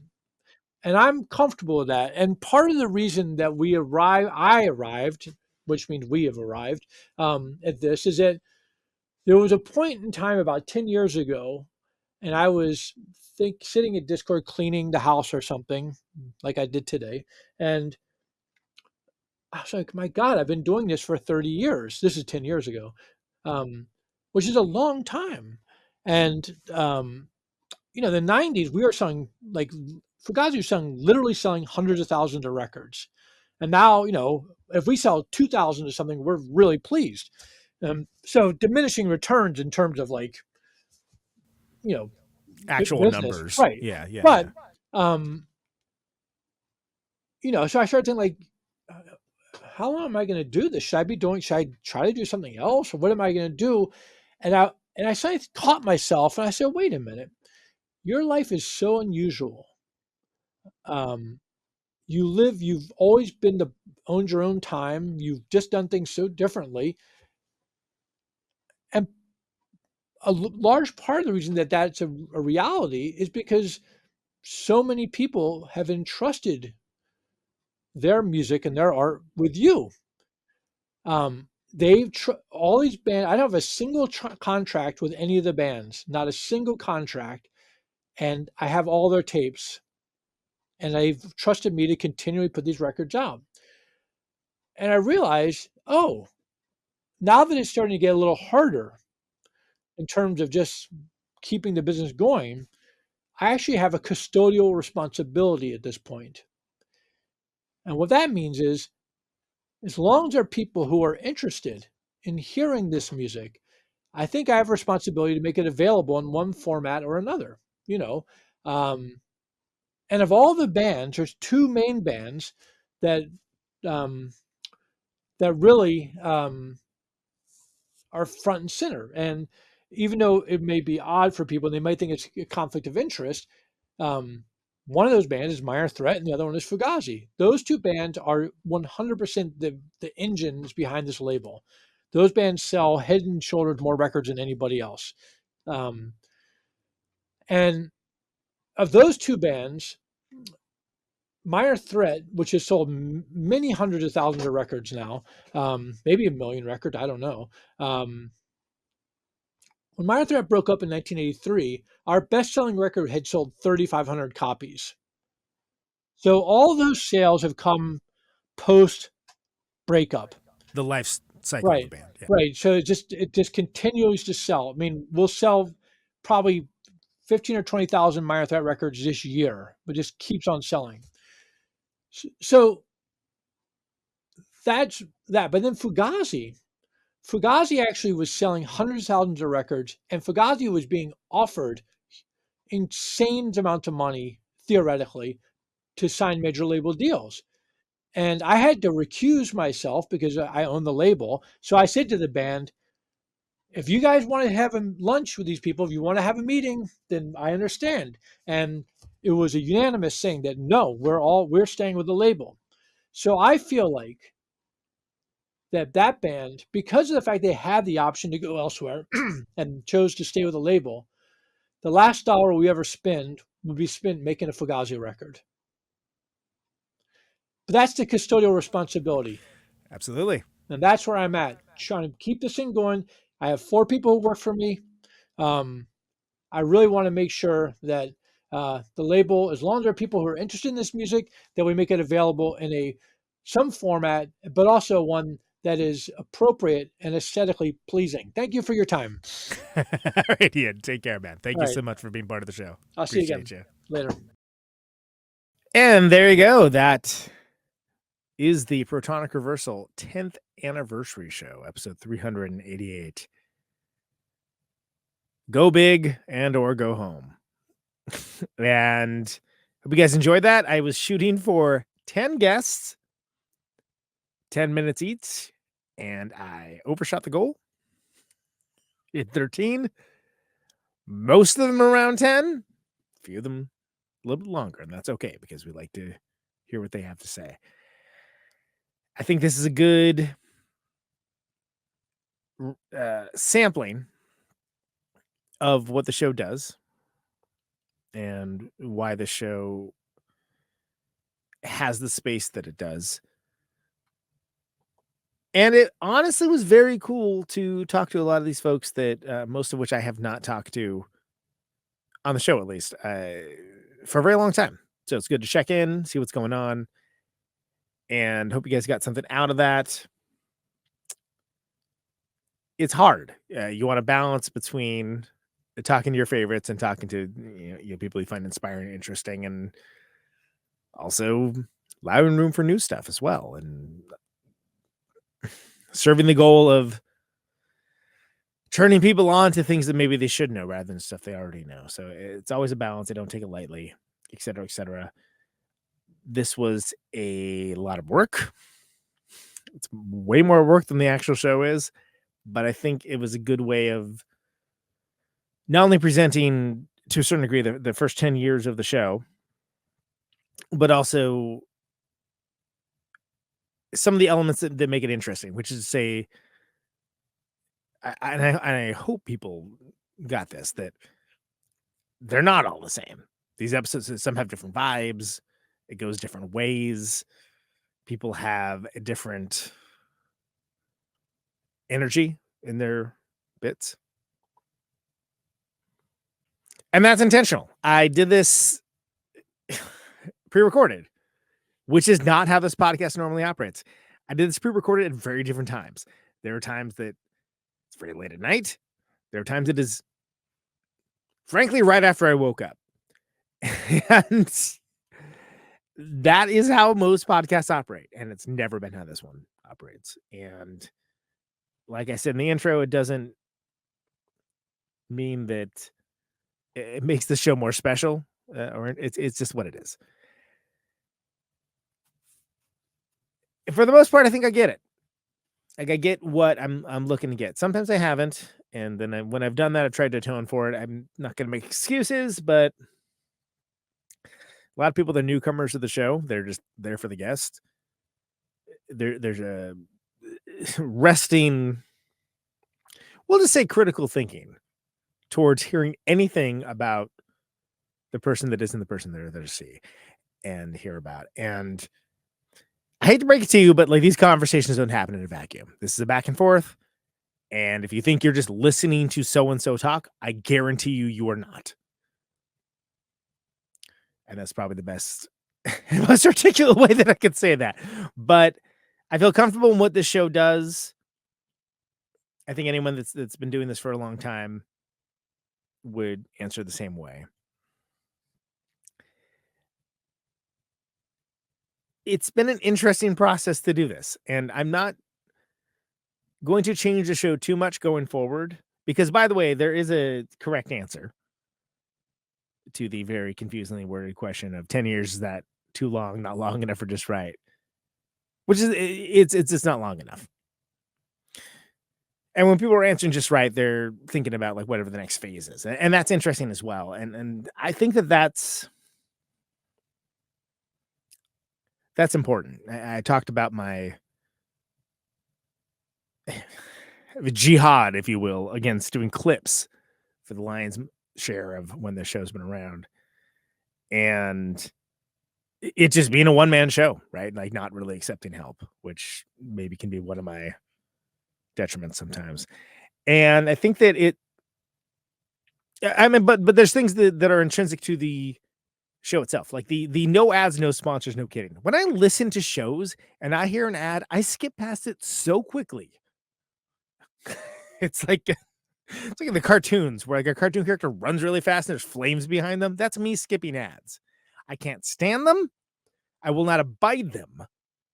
And I won't suffer them to live. Peace and love. But like, I feel like, and I'm not mad at podcasts for doing it. That's how most people keep the ship running, right? And keep moving forward. I'm never going to hate on that, but it's not what this show is. Even doing the Patreon was a humbling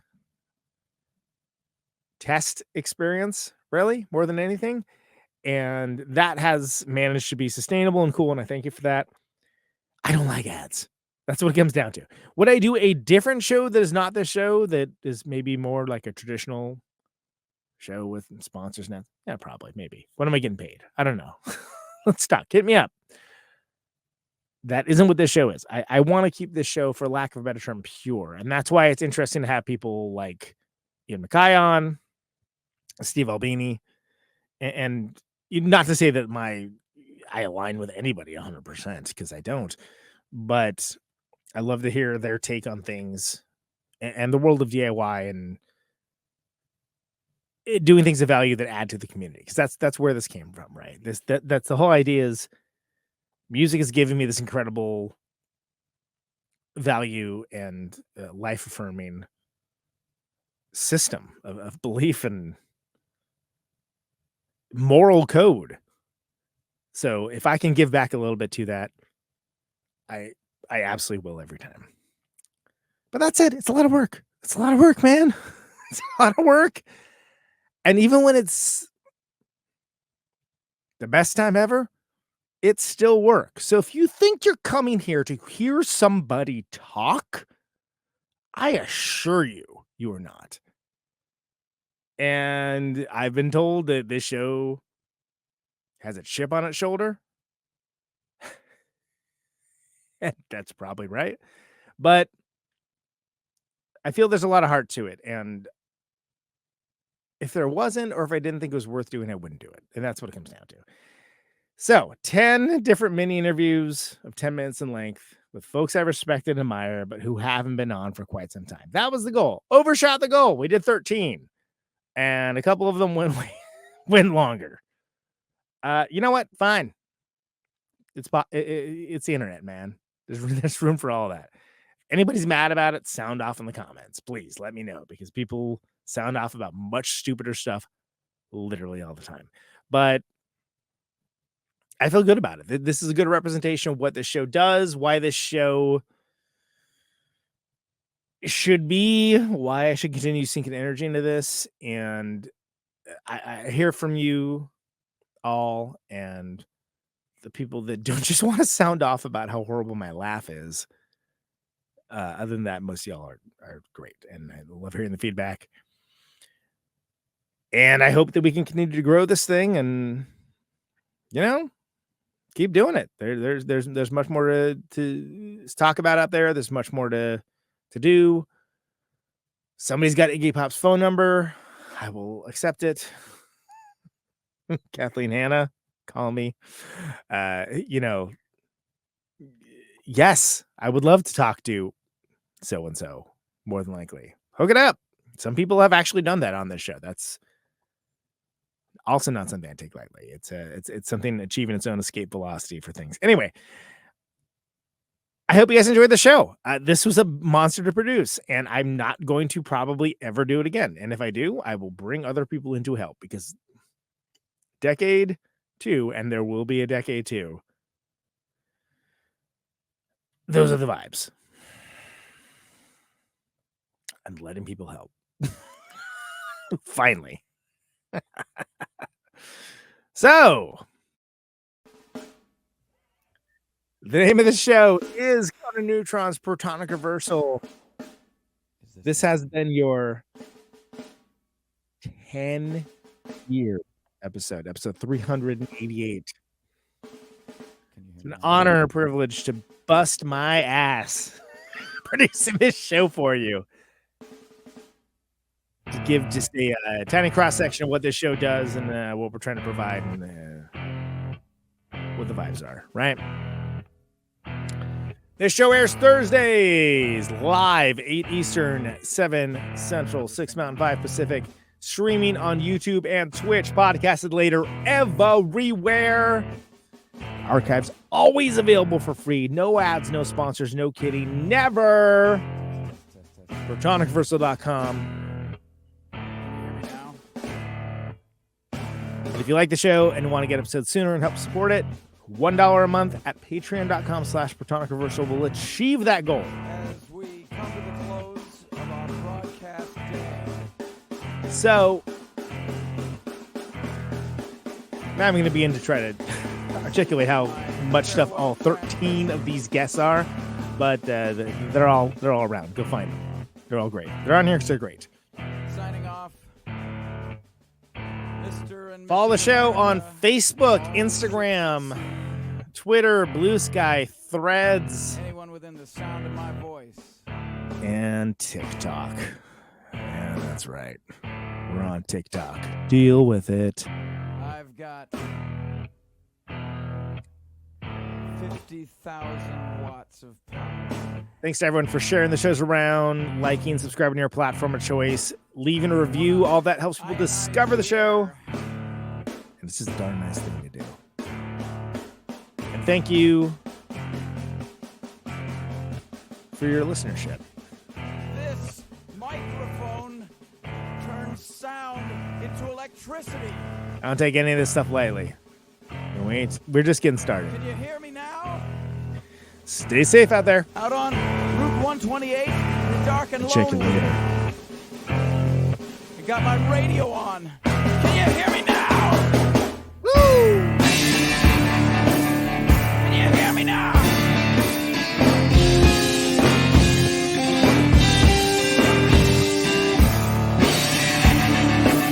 Can you hear me now?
Welcome to my top 10.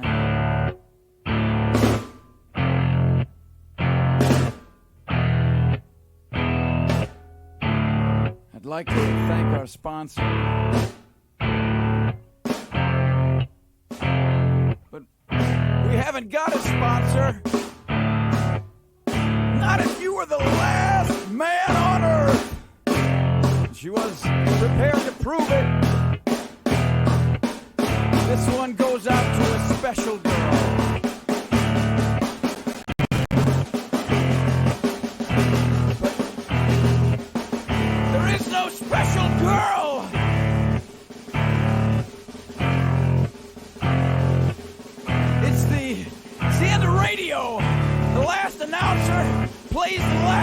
record. The last what?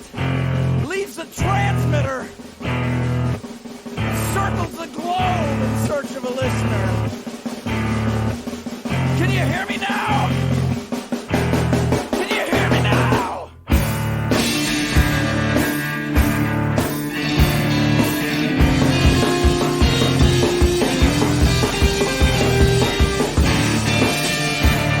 Can you hear me now?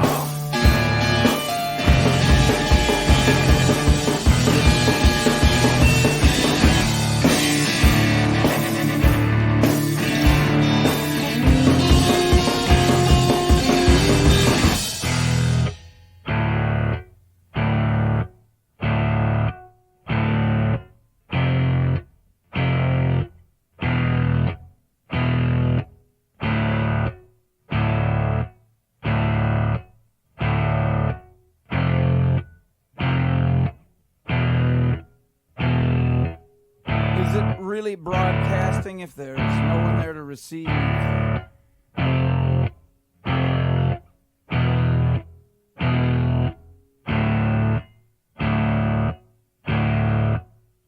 the end of radio. As we come to the close of our broadcast day,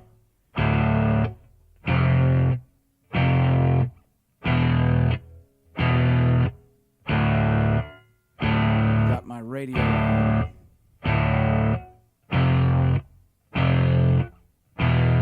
Can you hear me now?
This is a test! If this had been a real emergency, hey! This is a real goddamn emergency!